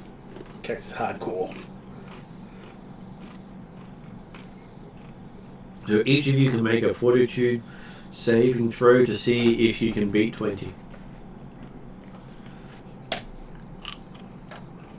Yeah. I don't know how good I'm going. So 20 is the magic number? 20 is the magic number. I thought I'd let them know. It's always good when they go, oh crap, I failed. I'm going to fail.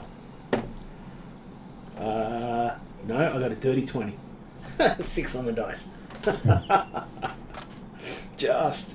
Cake looks a bit green. I still haven't fully recovered from being sick. Oh. Zarthrop fine with a critical success 30. Mm-hmm.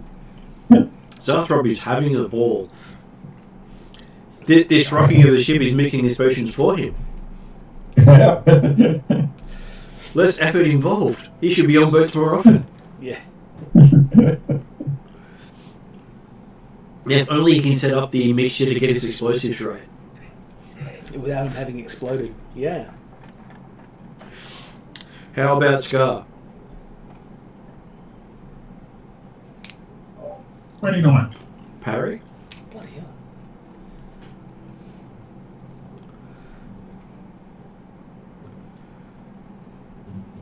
What did Parry get?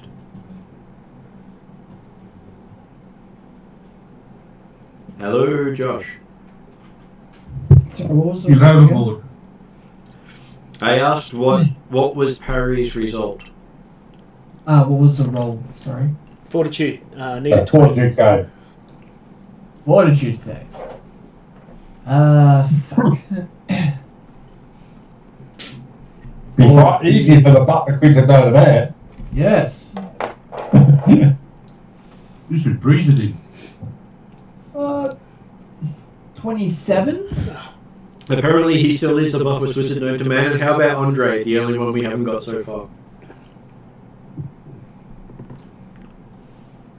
Okay. Well, somebody has to take it for the team.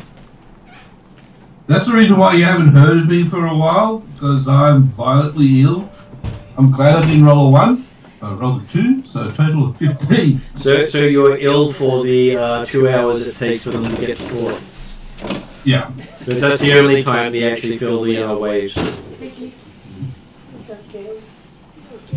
I love how my fortitude of +8 managed to keep my stomach down.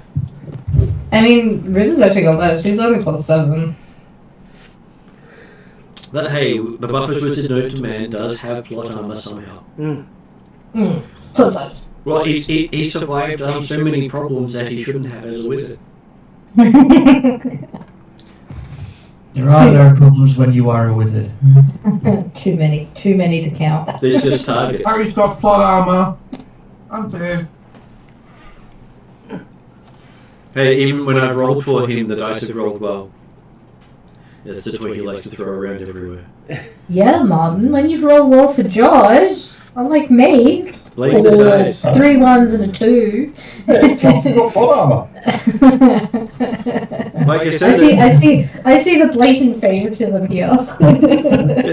the dice love Josh. Of course, next time I roll for them, they might go, we haven't heard from him lately, and go, well,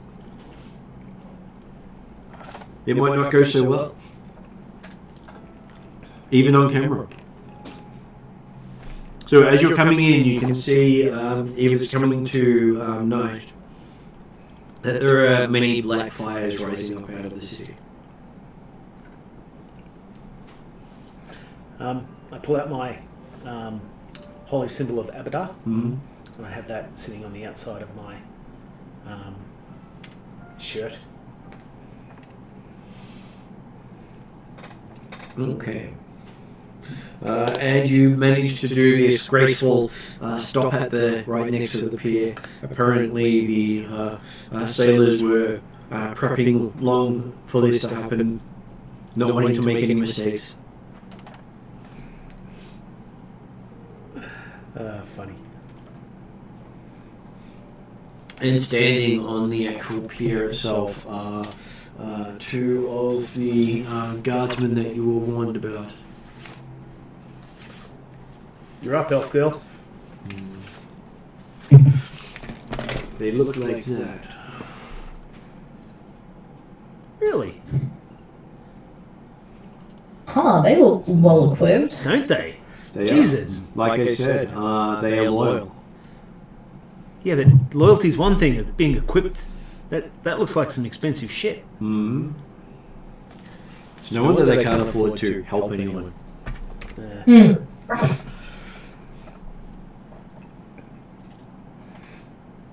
And they stand with the look of a trained soldier. That's weird. Hasn't this only like just happened? And they're like only just being hired? Why are they standing around like they've been in combat for like 10 years? Well, I get the impression that when we say they've just been put in power, that means people who last you'd heard about Korvosa, i.e. probably they could have been in power for up to 12 months or something. Or 3 years, because technically she took power in the first game year. It's been at least 2 So, or 4 years. the sense being that from our perspective, they've just been given power, but just when did the king die? The king died in the, I think it was the first or second game year. And we're in the 3rd game year at the moment. Okay, so they have at least, like, some of them might have more than 12 months of... And if the queen had been preparing them beforehand, they could have up to 5 years training or more. Oh. Well, that's good to know. And to They second, may not justify sponsorship. and the thing is, they may just be putting out PR.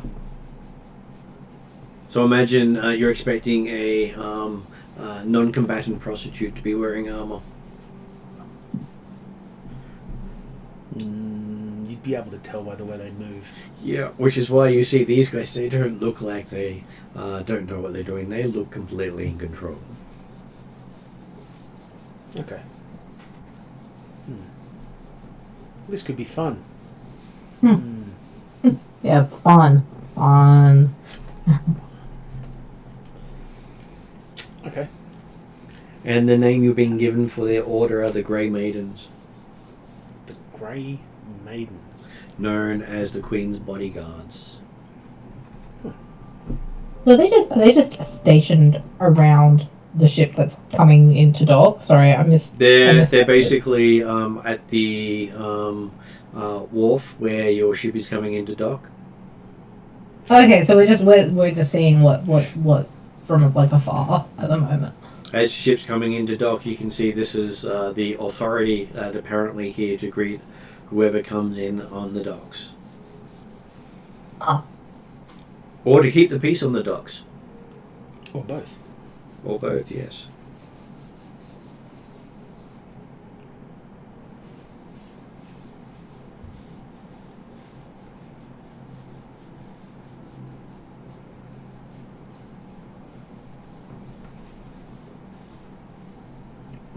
Oh, And is Lady Rose staying with us, or is she just loving us and leaving us? Well, she's getting up on deck to watch how you handle situations.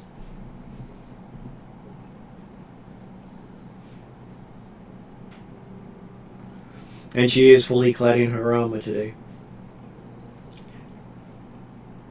Nice. Well, she likes to be well prepared. Yeah.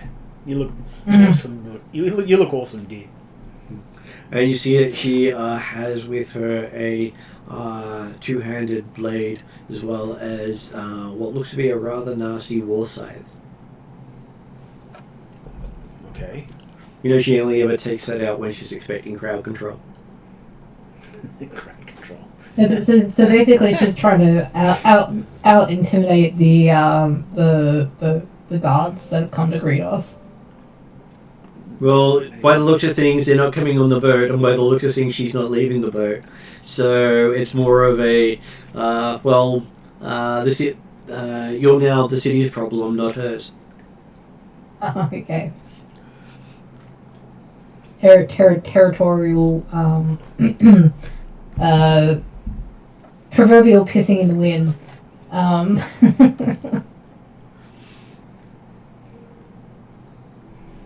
This is my ship. This is my dock.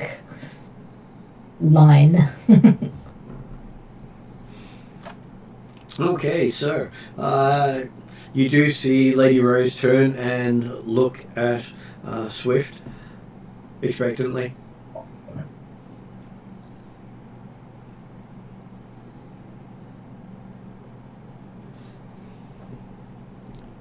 Do we know the name of our escort who has come to greet us?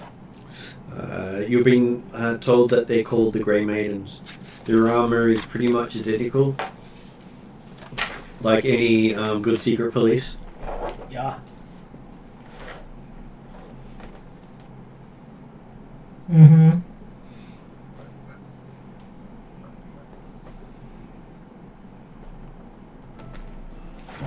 Shall we Okay, leave? so great. Oh well, have we finished docking yet? Because this is all happening as we're coming into port, right? Yes, as you're watching, they slide a gangplank down. You're about probably a full ship story above the dock. Big boat.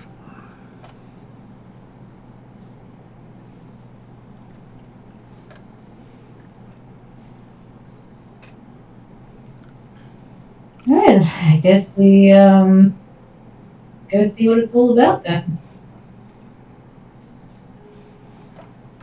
Okay, so as you get to the docks, you see one of the Grey Maidens walk forward with her cape billowing dramatically in the wind. They look awesome, don't they? Red plume coming out of the top of her helm. They are awesome, just like them. Yeah. Fig jam. And you can see her armor has lots of dints in it that has been buffed out. Mm. Her armor looks heavily used.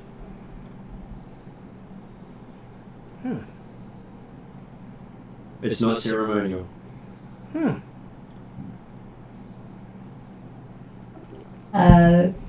Good day, fair Lady Grey Maiden. May I inquire as to your name? No. Grey Maiden Okay. is enough. State your Sorry? business and why you're here, how long you intend to stay, and if you're going to cause any trouble so I can end you now. No trouble. We were hoping to help the Queen in her endeavours to fix this plague that we have heard about. So our intention is to stay and help where we can. She laughs. Doesn't sound like a happy laugh. Sounds more like one of those soulless helmet laughs. I give the elf girl a nudge and go, Church of Abadar! Oh yes, we would like to go to the Church of Abadar. So how's that going to help the Queen, she says? Oh, we believe that the church can help the Queen greatly with this plague. Well, you have requested to help the Queen, so meet the Queen you shall. Bring your minions and we shall go see her now. Of course, fair lady, Grey Maiden. I assume the Hell Knight is not with you? I look up at Rose and go, no, she will be staying with her ship.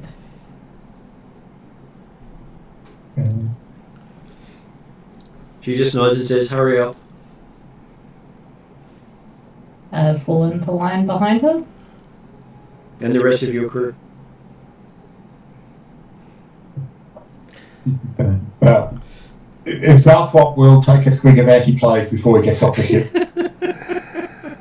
Have you offered that to the rest of the party? That hadn't had time. He can get that, okay, because I was actually checking again and realised that, yes, he can do 9 vials, or like 9 alchemical vials every day that have a property for 24 hours. Most of the time he uses those for some elixir of light, ghost charges, bottle of lightning, acid blast, eagle eye, etc. But yes, he'll probably concentrate. How many people in the party at the moment? 5. 1, 2, 3, 4, 5. I guess he'll try using Actually 6 a day Six to today. get group up. There's 6 besides the dog and the cat. Yeah, well, that ain't count, not from Southpop's perspective.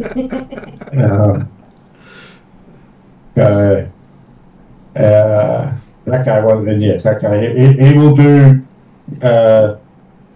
6. I'll make it 7 anti-plague today. There's 1 for each of the party members and 1 spare, and then a couple elixir of life. So I can get to do any of these other ones at the moment. So.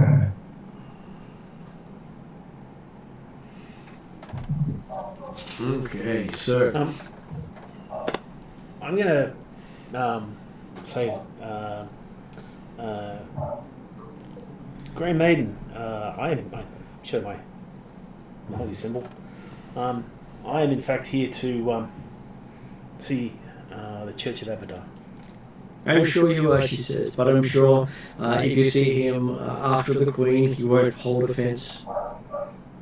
I And she turns and starts talking. wouldn't want to waste the Queen's time. Well, your mistress has already stated you're here to serve the Queen, so serve the Queen you shall. I don't see anything else. Yep, I go up to Willie and whisper in his ear, nah, they're all minions. Yes, that's the point. So, follow our leader.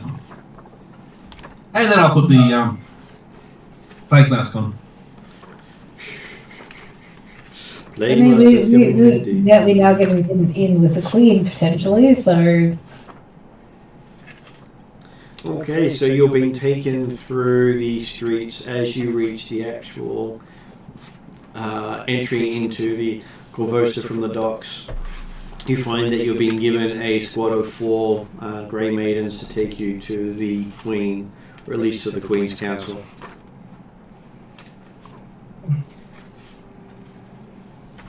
Because hey, it's not like they were always going to be able to tell you everything. Okay, I do have a picture of what the Queen looks like, though I'm not sure she looks as in mourning now. But you have heard that her name is Korvosa Harabasti. Say it again. Ilavosa, did you say? Ileosa. Iliosa. Arabasti. Arabasti. And amusingly enough, I've said that name so many times I've practiced. Not because I've intended to practice, but because that's what happens when you end up doing it time and time again. So Iliobasa Karabasti. Arabasti, isn't it? Ilioasa, Yeah. Arabasti. Yeah, Arabasti. Oh, Arabasti. Sorry. Okay, so last time the party saw her, she looked in mourning. Is that white makeup? No, she's just white. Seriously? Yep. Ugh. Look at it this way, a vampire would have more tan than she does. Wow. Okay. So all her problems come from a vitamin E deficiency. And so that's her dress normally for the crowds. And she still is pale. Yep. Wow. Okay. So when they say porcelain, she's got that porcelain look. No, she doesn't look like porcelain. She looks like death warmed up. Pretty much. I whisper or message / whisper back to Willie. Don't say anything. Yeah, my character just shakes his head. Okay, so in front of her you are greeted by one of her followers who, if I can actually show the picture, will do. Okay, so apparently it is a more imposing Grey Maiden. Ah. The one wow. who really does have the billow everywhere. And she's using a two-handed weapon as opposed to sword and shield. Two-handed weapon in one hand. In one hand? Mm. How the hell do you go back? That's not scary at all. And has the look of a practiced gladiator. You in front of her, you feel like you're the next thing to be squished. I've had worse. I hang around my wife. I've had worse. And you have heard of her from tales from your wife talking about a gladiator champion serving the queen. She gave this champion respect because she was known to take down devils. Ooh. In gladiatorial combat without any special magic.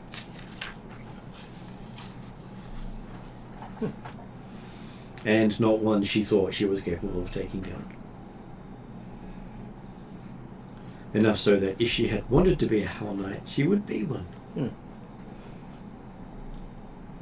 Well, Hell Knights recognise talent, that's for sure. But they can't deal with stupidity, that's another thing. Yeah. And yet she deals with me all the time. She's a very understanding woman. Well, you're her stupid. Yeah.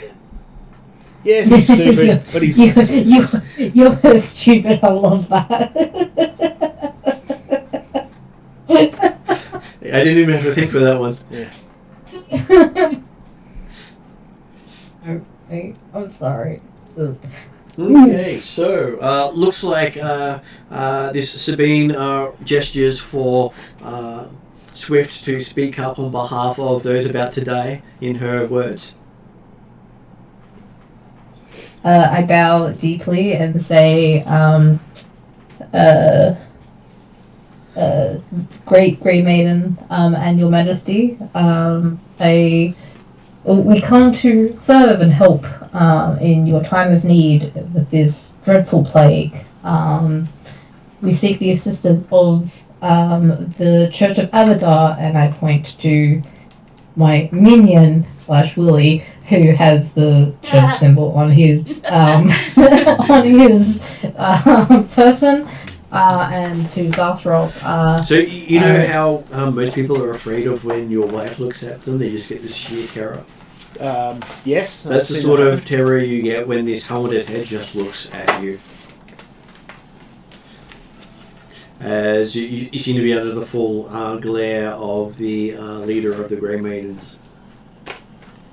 I still hold the Abadar. And in the background you hear the Queen saying, "We don't have a plague problem. We're good. You can go."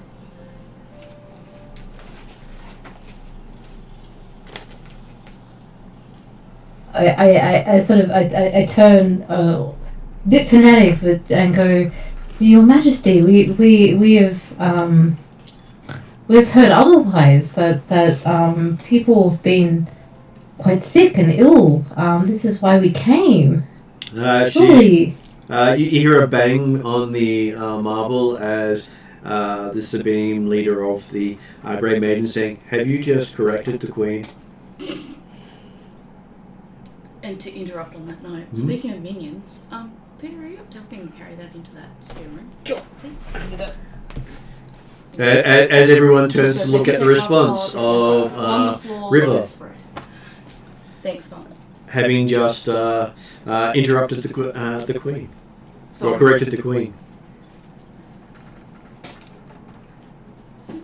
I sort of shrink and bow in sort of my most sort of proximist way that I can, and go, "No, I'm very sorry, my Queen. I didn't mean to. My great apologies." And you see Sabine take 2 steps towards you. You sort of flinch back unexpectedly because, hey, you're not even sure why you're flinching. Yeah, no reason at all, right? Garpop will tug on Boots' tunic with, well, I guess the people who told you there were plagues here were wrong. We should leave. Yes, of course. Thank you. Yes, no, they must have been terribly, terribly wrong. I've been misinformed, Your Majesty. And the Queen says, "Okay, just pay recompense and you can go."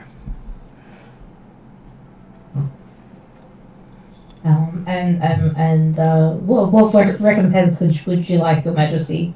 "Well, what do you think your life is worth?" she says. Or should I ask my advisor, Mr. Winkle, to come and preside over things? Oh, no need, Your Majesty. No need. My life is not worth very much, but I'm sure 20 gold coins is more than fair for my puny little life.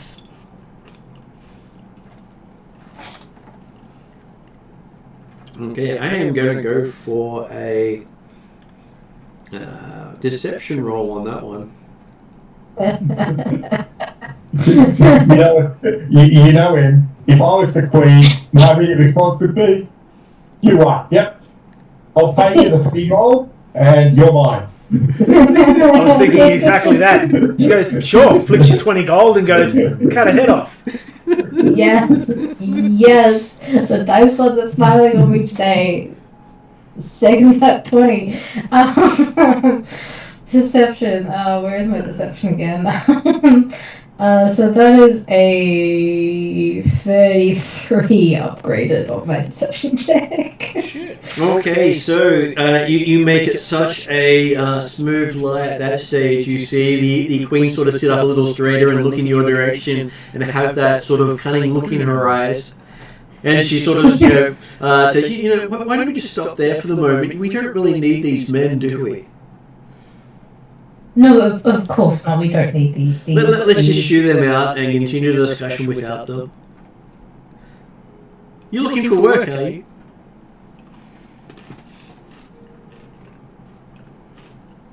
Oh, Your Majesty, I couldn't possibly. This is such an honor.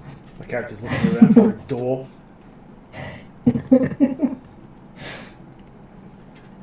You see one of the maidens who brought you in put a hand on your shoulder and start directing you back. I give her a grateful bow and As moves in that direction. direct all the men out of the room. Yep. As you sort of hear that River is getting the spiel to be a Grey Maiden.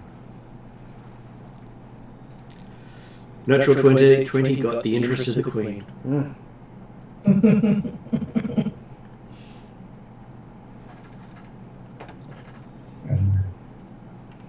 Okay, so Not entirely what I wanted, but sure. You were scared to get information about the Queen and her activities. That is true. That is true. I'll keep up the sort of the act of thinking that, like, you know, I'm not worthy of such a great honor, and that kind of thing. But you know, if they offer it to me, I'll say, like, oh, you know, it is such an honor to be offered something so grand. So when the door shuts and the guys have left the room, the Queen does say, you can drop the act and just say what you think. She'll stand up a little straighter and go, oh, thank goodness, it's so difficult to act around those around those lowlifes. She says your thoughts betray you.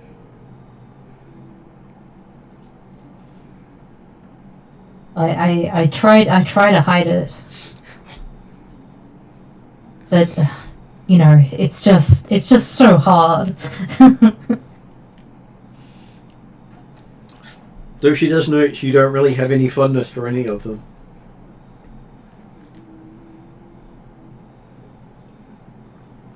Oh, I have fondness for the animals.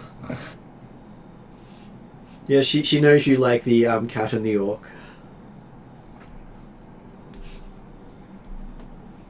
I give her a wry smile.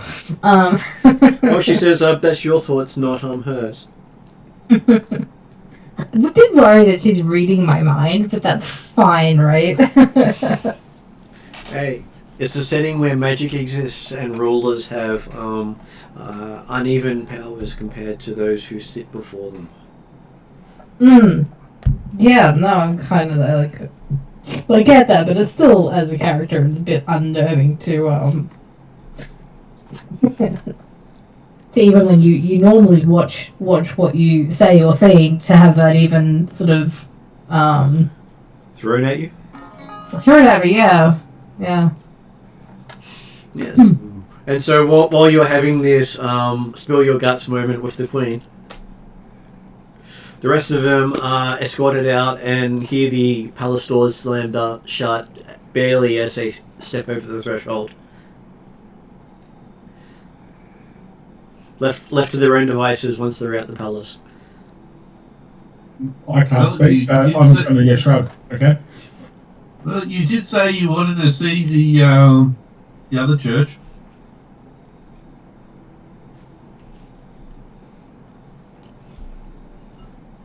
Shrug. That's all you get from me. Shrug.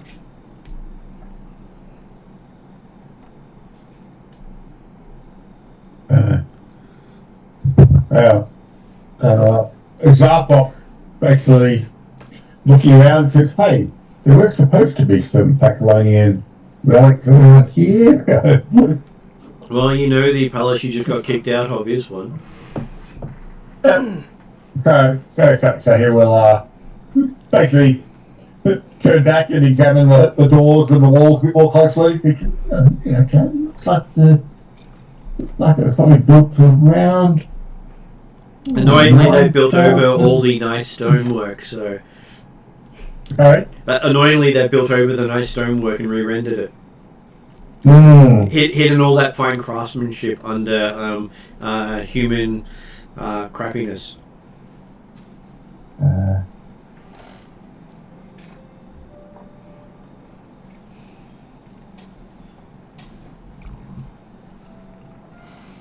Why have I got the feeling that this is going to be... You're going to deface it trying to bring back the original facade?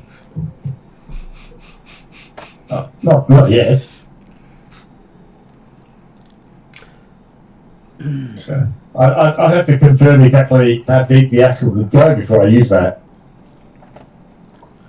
Okay, you see the sun just starting to drop below the horizon.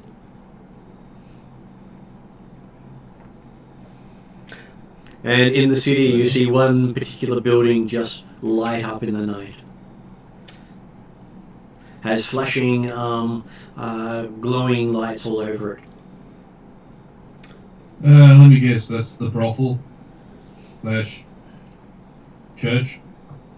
You believe it's the church because you see the big words "lust" highlighted.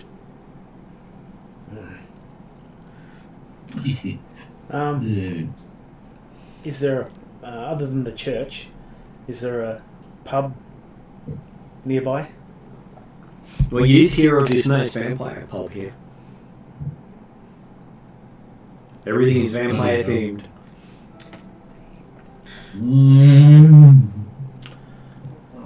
Alright. Well, it's one that Bella and Corda had talked about on multiple occasions. Okay, team. We've now been separated. Yay us. Do we wait and hope that Elf Girl comes out? Or do we move on to the Church of Abadar and hope that Elf Girl catches up? What was the plan to try and get the information source within the castle? Yeah, and how are we going to do that? Didn't we just do that? Did we? Maybe you got more out of it than I did, but no. No, but when Elf Girl comes out, Yeah, when? When will she do that? well, after she's found the information in the castle. A week? A month? An hour? To the church. Right. Yeah. Okay, so to the church it is. Hopefully she'll catch it'll up. take some time. Just like they say, we had to wait a couple of hours, or in fact all day. I would have to do research done. That was a good time there. So. Alright. And then Sandpoint started mumbling off to himself, thinking, oh, yeah, okay, that's right. So, does anyone know where the Church of Abadar is from here? Right from start. Yeah. Oh, yeah. Sandpoint probably does. Okay, well, lead on. Right. Does Sandpoint remember? Sorry, I was just counting. I was just trying to figure out what her bonus to her persuasion negotiation is. Okay, so yes, Sarthrop does remember. It is a rather obvious place because gnomes tend to drop by there depositing, their money because they're bound to come by here or one of their descendants at some point to collect it. And most of Abadar are happy for the family line to be able to withdraw the money. Well, it's one of the special things they do for gnomes. Everyone else sort of has to prove, as long as the gnomes put it in with that purpose in mind. Dwarves generally do the same thing, but they generally require the clan daggers to be registered. No clan dagger, no money. Fair enough as well. But yeah, anyway, if Sandpoint is aware of the way, remember it, and the landscape of the city hasn't changed too much in the last few years since he was here, then yep, he can lead to the Church of Abadar. You can almost lead them to them with your eyes closed. That's how well you know where to find it. Yep. Of course, I'll be closed at this moment. Not necessarily. What, they don't work bank hours? They don't. You may only be able to deposit and withdraw money on bank hours, but if you want to pay them for their services, they're always open. Yeah, we're always happy to take your money. User pays in that bank. All good then? Okay, so I will give Em a chance to decide if she wants to join the party or not. Would you like to make a negotiation roll with the Queen to see if you'll end up in joining the maidens or rejoining the party? Negotiation roll. Well, I thought you were planning on joining the maidens and then rejoin the party having not really killed the bait. I have a feeling that that's not a choice to leave. But is that Ed's feeling, or is that Swift feeling? That's probably like River's spidey senses talking, but anyway.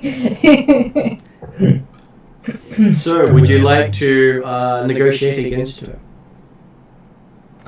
I'll try. Is that a diplomacy, or is there a specific? That is a diplomacy versus roll. Diplomacy versus roll. Okay. Well, she didn't roll too badly. I'm sure there's always a chance when she rolls an 11. I'm sure her skill is much greater than mine. Unfortunately, she took effectively a cure, so you got minimum of 10.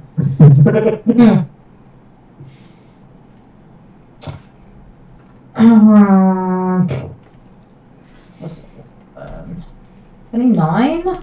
29. Okay, you don't even get over her bonus. So, I believe you just got a critical failure in negotiating with the Queen.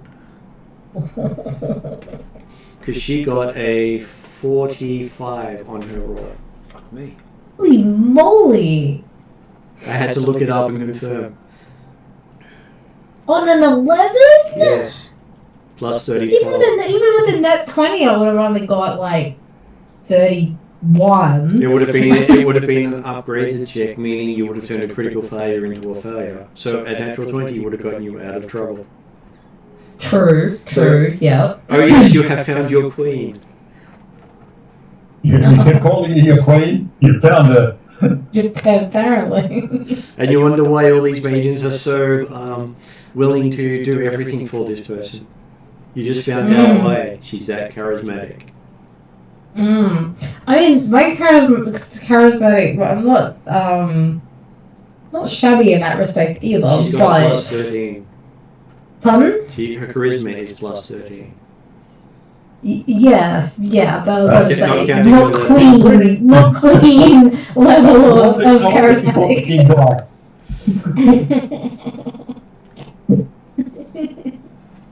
So yes, did you have a backup character? No, not yet. I'm sure I can think of one in like 5 minutes. Sure, while you're thinking about one, we'll do the others. Because I have a feeling Swift just joined the dark side. Oh no! Along with Pinwinkle. At least I lasted longer than Swift, that's the main thing. Yes, But it wasn't Pinwinkle voluntary? Yes, I think it was. Oh, well, Pinwinkle, now you can report to Pinwinkle as a, guard for Pinwinkle. There you go. So when the party goes up against Pinwinkle, they'll have Swift there with 9 more doses of that poison to deal with. Oh, that is absolutely hilarious. Okay, so as the party heads towards the temple, towering over the surrounding buildings, the grand vault of Abadar offers a radiant vision of divine luxuriance amid a sea of mortal troubles. As its grey-veined white marble reflects the setting sun, there's little question that this place is the house of a god.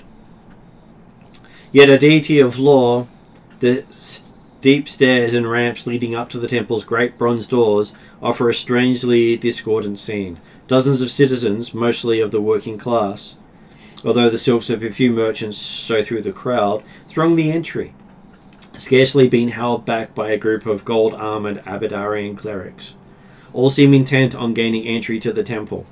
But the clerics turn away nearly all comers. The cleric's reasoning becomes clear as one desperate believer is turned away, his pitiful countenance mottled with violent red sores. Good thing there's no plague in the city. Yeah, man. Mosquitoes must be really bad. Okay, so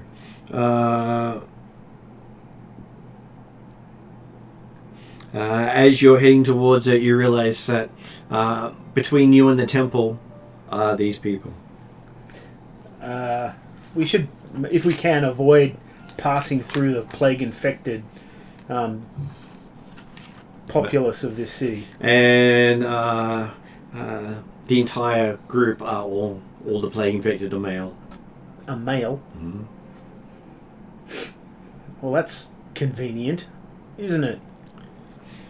Well, it might also be the fact that only the male's coming to Abadar because it is a somewhat masculine perk. You're suggesting that he's misogynistic, is that right? No, that's it. It's possible that females think they might get better support in other places, although it doesn't look like Abadar is providing much support for anyone at the moment.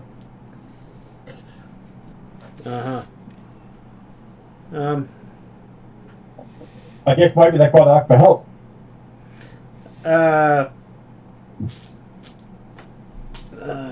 Andre. And as you get closer, you see members going, a priest, starting to point at Andre.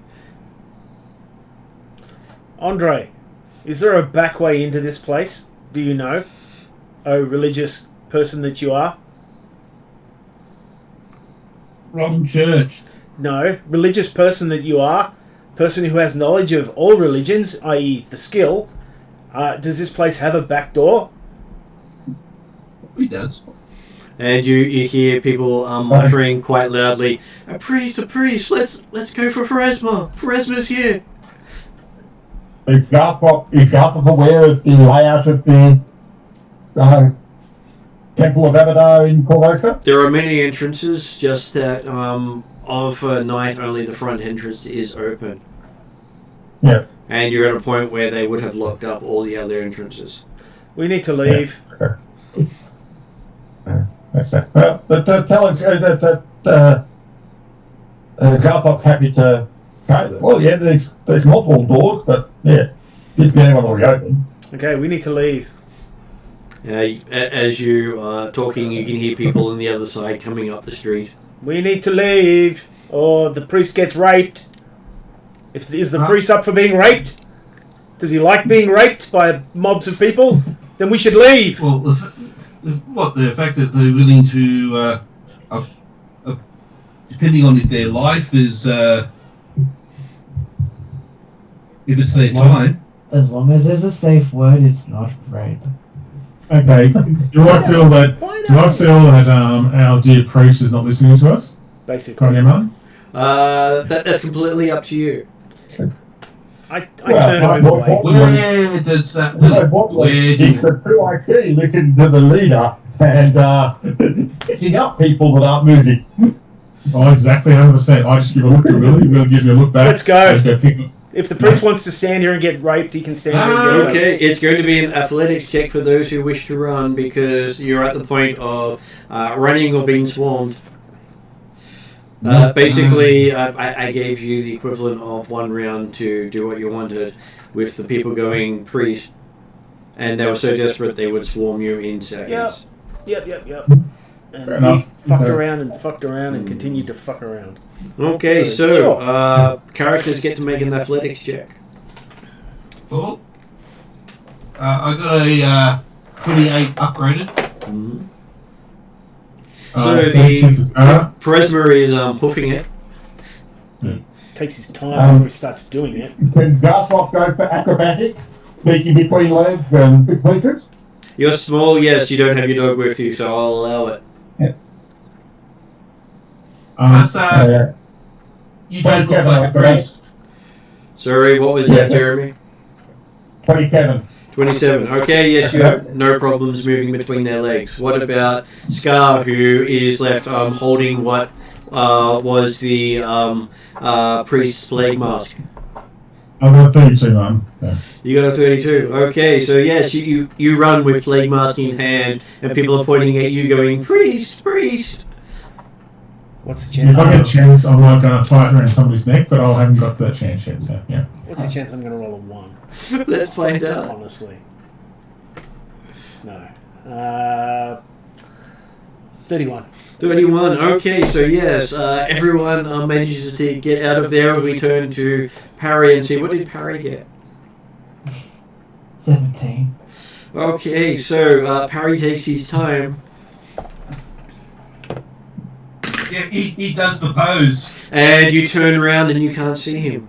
He's been swarmed by the crowds. I am gone. Surf's up.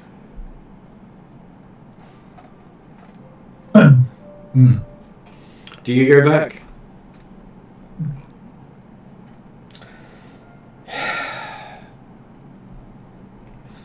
They beat him by 2 points. Anyone who got over 20 was safe.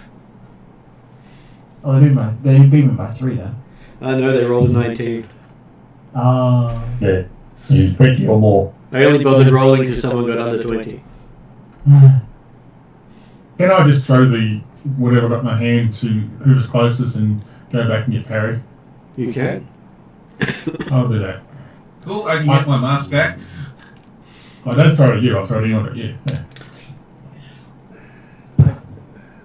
So I'll go back and get Parry and I'll go back roll and get them after Parry. on. So. Okay, so both of you get to make a another athletics roll.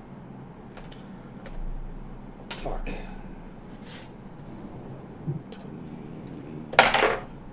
Roll it again, whatever it is. 20. Oh, that's not bad, actually. Is Parry making it, or is it just Willie and Well, those two have to clear it because you sort of got swamped with overwhelming force. okay. 38, not a critical. 38, no problem getting in. What about Scar? I've got a 23. Okay, Scar struggles a bit behind because you keep throwing bodies in his face. I'm using staff like flicking people away. Okay, so you managed to get to Parry and drag him off, and all three of you now get to make fortitude saving throws as there are open sores all over you. And shit. If you took the anti-plague before you got off the ship, Yep. you get a +3 on the roll. +3. Ooh. Anti-plagues are fantastic. Especially Zathros. It counts as a moderate anti-plague rather than a lesser anti-plague. So. That's what I said, they're fantastic. I've got 31 for Scar. 28. And Parry. 26. And this is where things go bad. What do you mean go bad? They're already bad. They're really bad. It can get worse. So twice in a row, we see Parry having unfortunate rolls. Really? 26. Wow. Well, he doesn't get any bonuses for being greasy. For being greasy. He was also the one who was piled on. As they were hoping he was also holy if they touched him. Desperate people, desperate times. Okay. The way that the light seemed to shine off him, the aura that he could use, he must be a holy man. Okay, so when you finally clear them off, you see that the clerics of Abadar have come down the steps to clear the crowds off you. Just a bit slower. And have asked who you are and why you're here. My character is fucking pissed off. But says... That's why you're here. Through clenched teeth. Hello, fucking pissed off. My name is Wooly. My name is Willie. Oh, we've been waiting for you, Willie. Yes, I know you have been. Come, bring your friends inside before the crowd returns. Very well. We will do what we can.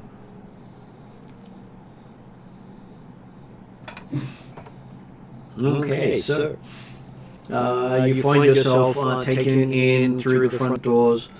You see, as you pass the clerics, all the clerics look ragged. Zarthrop is a bit shocked because this is the first time he's ever seen clerics of Abadar not looking pristine. They only ever show their best face. It's actually part of their whole religion thing is if you look tired, go somewhere else until you're not tired, then come back. Because you got to be sharp to do the money. And yes, you are taken in through their halls. Each step echoes unnaturally.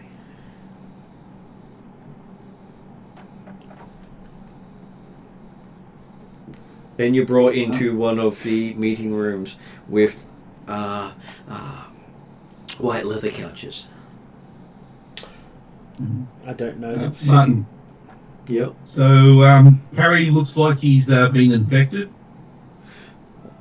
Well, Well, Patty probably doesn't happen immediately. Parry, Willie, and Scar all look like they're being covered in crap. Just because one person fails a saving throw doesn't mean that you automatically suspect them of having something happening to them. Well, No. what I'll... So that is player information. You got onset times. Okay. Is there an area that we could... Most diseases would not take effect for at least 24 hours. Yeah. Yep. So he would not have any appearance of having anything. As far as before your that character time. is aware, I am dirty, and that is it. Yeah. we're all Well, pretty- is there an area that we can get them clean? Well, that's what they brought them into this room for. Okay. Yep. And he's basically calling in some of his wipers. Yeah, wipers.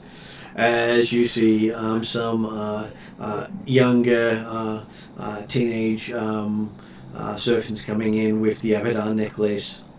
Obviously those who are too young to use magic. With buckets and sponges. Mm-hmm. Telling each of them to strip. Well, each of the servants. No, each of the dirty people. Oh, okay. As they do the whole scrub you down with nice firm sponges. Some kind of soap or lye or like some sort of disinfectant-y something. Well, it has some. It smells perfumed. Okay. No idea if it's soaped. Harry's gonna smell pretty. Yeah. Martin, Yep. with the clothes that they've removed, I'm going to cast prestidigitation on it to clean it. Did you ask permission? Actually, yeah, I probably should do that first. I would just do that as the GM saying you're in a house of a completely different god. Are you going to undermine that god? No, I won't. But No, shit. I'm sure Pharasma doesn't mind undermining the god of justice. Law and justice is one of the things Avatar does a lot. The Temple of Batman. He needs to do more. He does need to do more, yes, but he doesn't. Pharasma does more. Okay, so yes, they take the clothes out to clean. Or burn, you're not quite sure. I try not to get. I feel them get tickled at the same time, so I try not to laugh. Just keep it mute, okay? So. Well, it is the strong, clean, not really looking sort of thing. Yeah. So basically doing the as efficiently as possible before taking out the mess. And as you're given a nice white linen robe to dress in while waiting. Ah, that's nice. Oh, pretty That's much. nice. Smells of lavender. Nice. It's outdoorsy. I'll go with it. And you do notice that they treat Scar exactly the same as Willie and Parry. So poorly.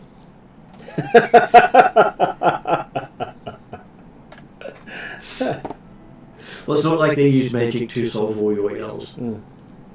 But when I strip, they do see that I've got multiple holy symbols, just in case that matters in any way, shape, or form. Well, you've got Abadar on there, so obviously you've got the right one on top. It's actually a magical holy symbol that has a rune of Abadar that means that if people try to convince me of things, a success is a critical success. So if someone's trying to bamboozle you and they succeed, they critically succeed? No. other way around. If I succeed in resisting, I critically succeed. Okay. Remember there, it sounded the other way, so I went, I'm just going to Yeah, yes, it sounds like you've got the amulet of gullibility. Yeah, that's what it sounded like. Okay, so as the head, as one of the head priests come in,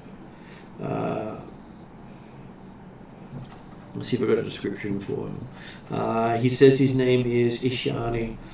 Thank you for your aid. I assume you already suspect my reasons for calling, having seen the crowds outside. He shakes his head sadly. Poor Lot, you recognize the symptoms too, I'm sure. Nope. I'll be a big culture. I'll be a big culture. He says, plague. What kind of plague? A blood plague. A blood plague? Yeah. Basically boils the blood, causes sores to appear all over the body, has very similarities to things he's read about lich-like plagues and poisons. Can Scar just ask what would cause this sort of plague to happen?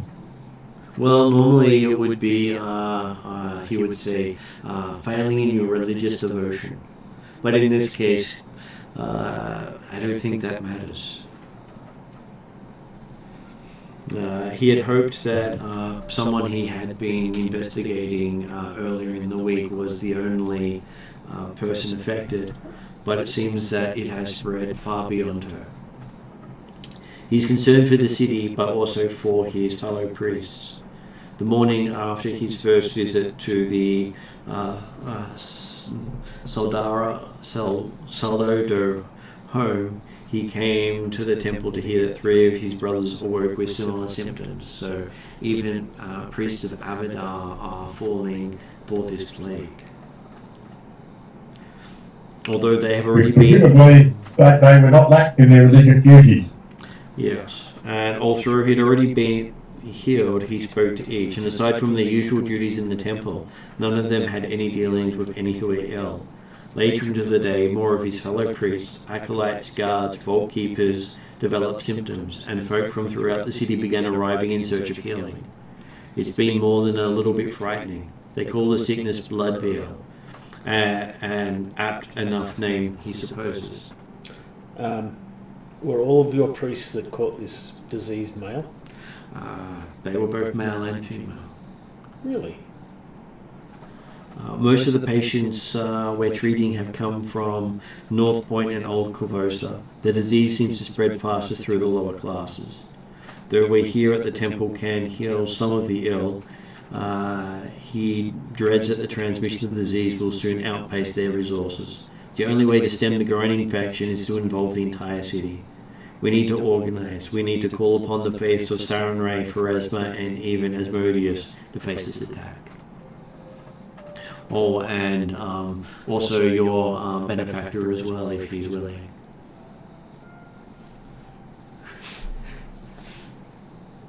Who? Your face is a holy symbol. That's right.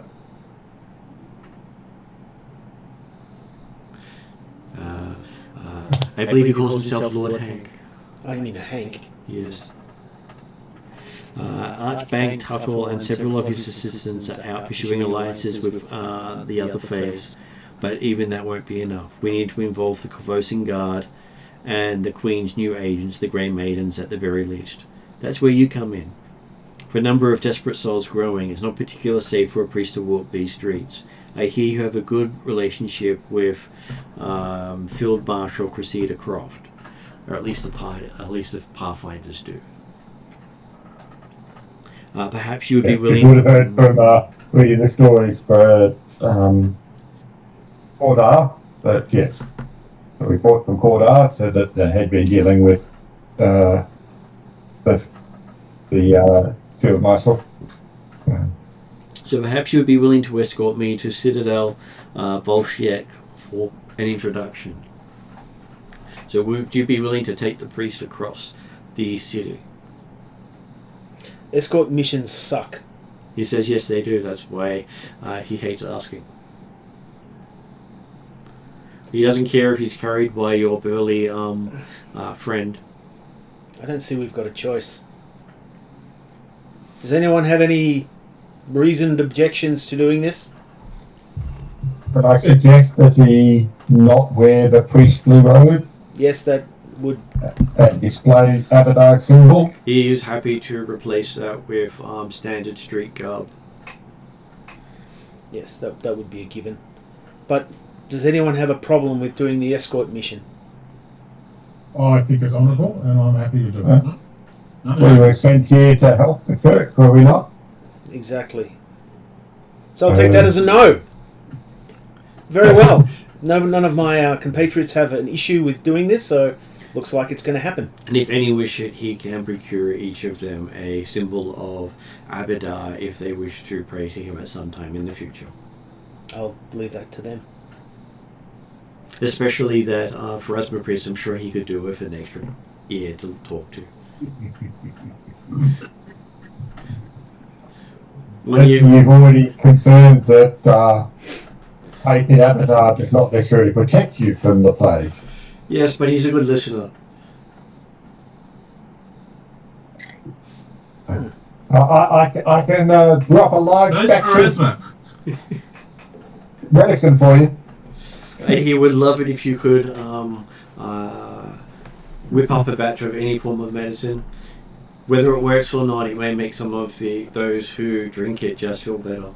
And that in itself is worth more than their failing healing.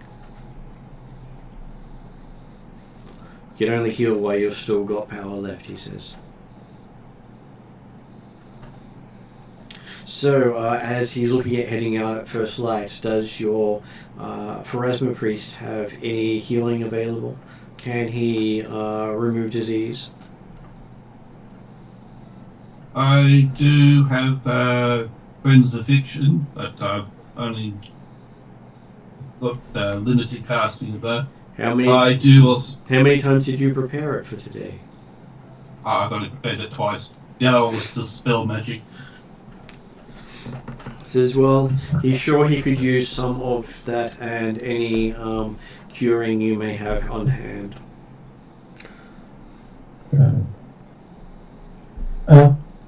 Perhaps we should go to your ward first. He would love to go there, but he does know that she's not expected to be there overnight. No. I meant hospital ward. Oh, he says, okay. So he does take you further into the temple where they're treating the priests that are sick. Have you determined what How many vector is? patients do they have at the moment? At the moment, they have 20 in there. His only lead on the vector is it started with the paw. It didn't discriminate between male and female. And there was no clear transmission between one particular person and, say, a priest, or Not what they have been able to determine.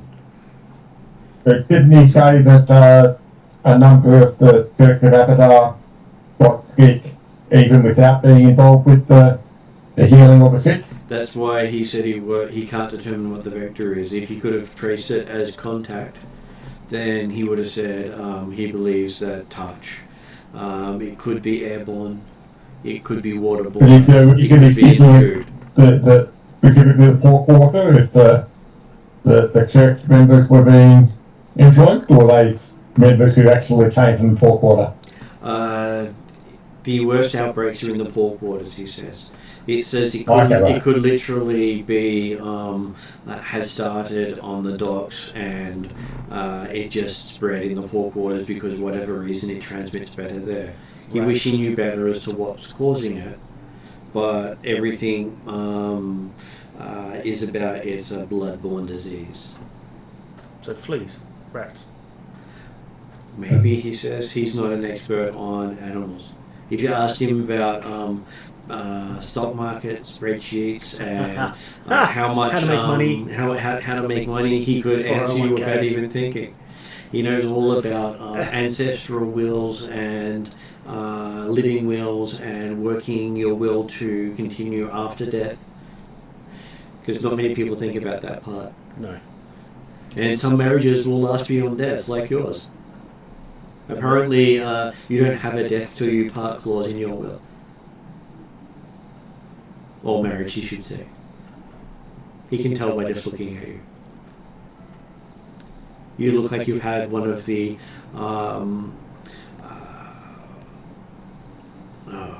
can't even think of the name of the faction right off the top of my head. But he believes that your tradition is all about internal.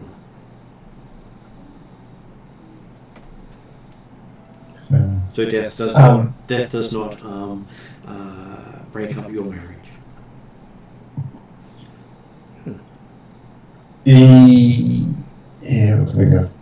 So now, where is he wanting us to go before Zarpop suggested going to the hospital first?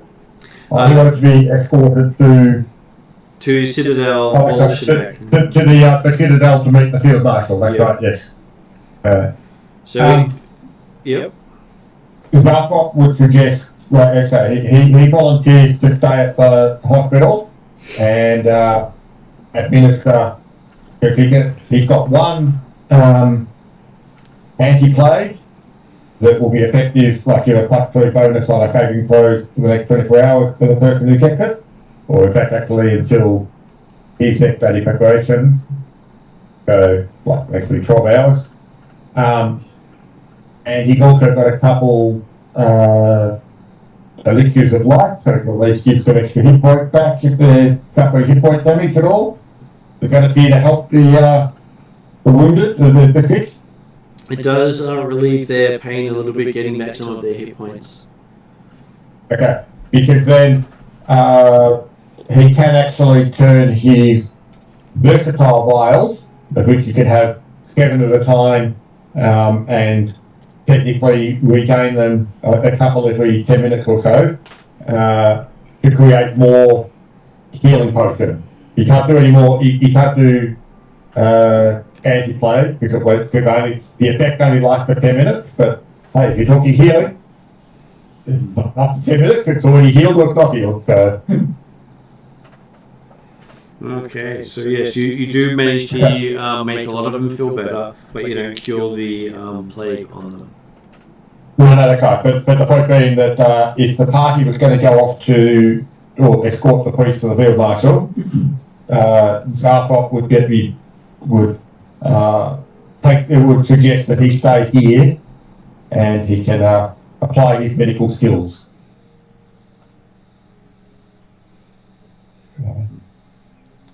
Because he does also have the ward medic feat, which means he can actually apply healing, first aid type stuff to more people at once. Okay, so an hour into your stay there is a messenger arriving saying that Crescenda Croft has requested Ishani immediately. Yeah, well, and they could get like that. So yeah, so I'm assuming that if Garfop does stay there, that's while the party goes off and does the escort mission. Like, assuming our fearless leader is willing to leave Garfop behind. Okay, so your clothes have been returned to you in that time, all mended, including any tears fixed. And cleaned. Nice. And cleaned. Smelling of lavender? Smells of lavender. Nice. And he says he hates to impose upon you early, but he needs to get there now. He had hoped to have some rest and regain some of his own power. Okay, so our gnome wants to stick around and see if he can't help you guys. He is welcome to stay. All who can help are welcomed. He will see that the gnome is given whatever supplies he needs to continue his work. Particularly going around to putting a bit of potion in the people's lips. Okay. Andre. Yeah. You need to take your priest garb off. Strip! Stop looking like a priest. No plague mask for you. Yeah, we'll take plague mask. Yeah, take plague mask off. Put away symbol. There. All right. There's nothing that makes him look like a priest any longer. Looking at him, he goes, well, he sort of stands like a priest. Stop standing like a priest.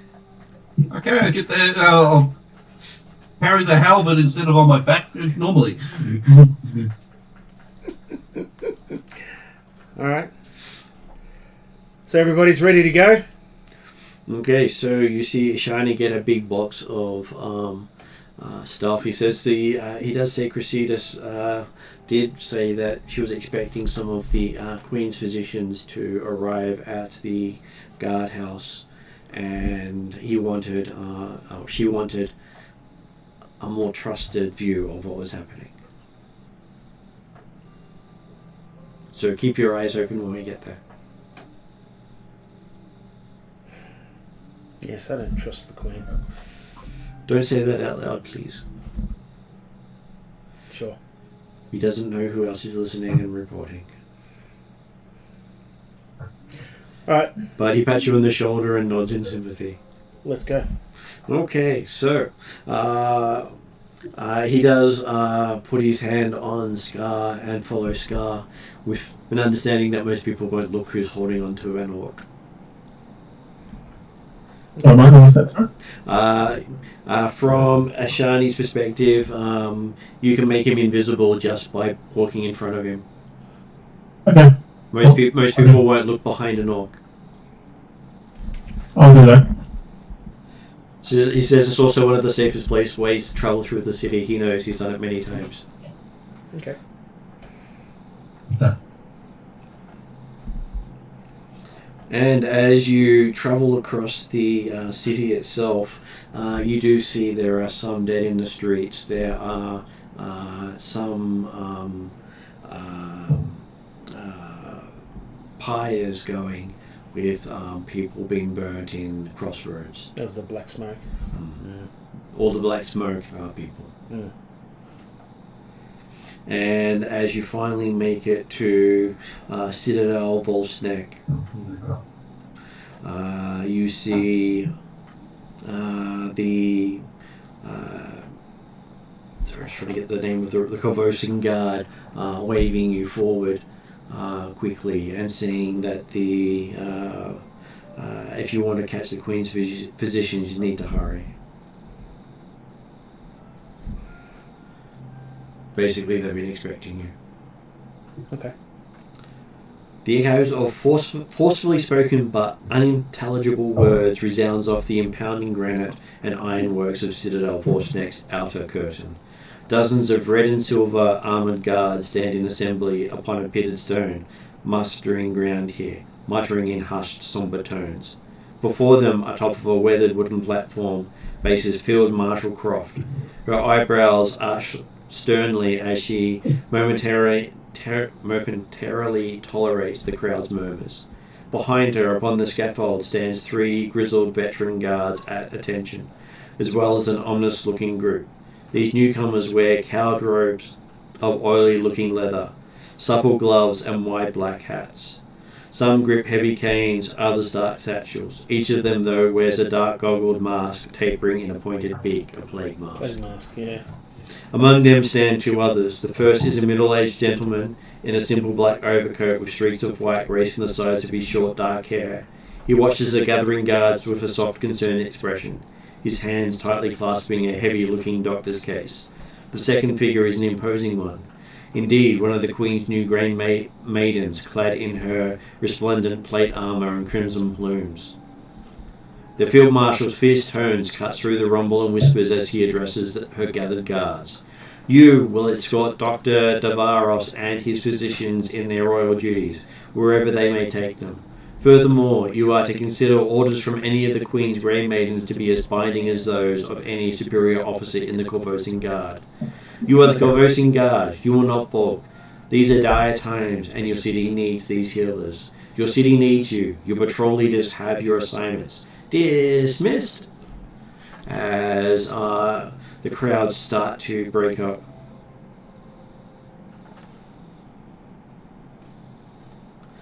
So, you have reached Okay, so the best description of the Doctor is, think, Nicolas Cage. In which movie? Doesn't matter. Doesn't matter. He's always Nicolas Cage, isn't he? Well, I'll go. Yeah, but I I'll want to know if it's really crazy Nicolas Cage. Well, he's the Doctor after all, so yes, go for crazy Nicolas Cage. I'll go with Lord of War, Nicolas Cage. Yeah. Whichever one you picture is the one that you see.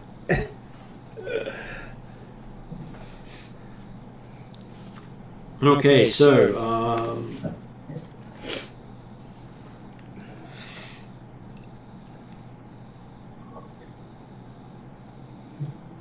If my escort's done, I'll let the priest go in front of me. So.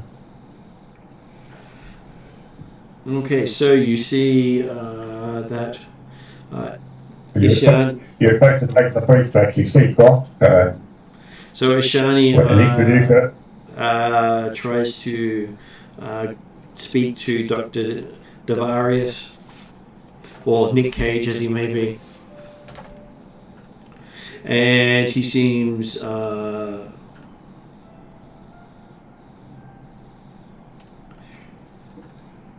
he seems very standoffish. I'm going to follow up with Ishani.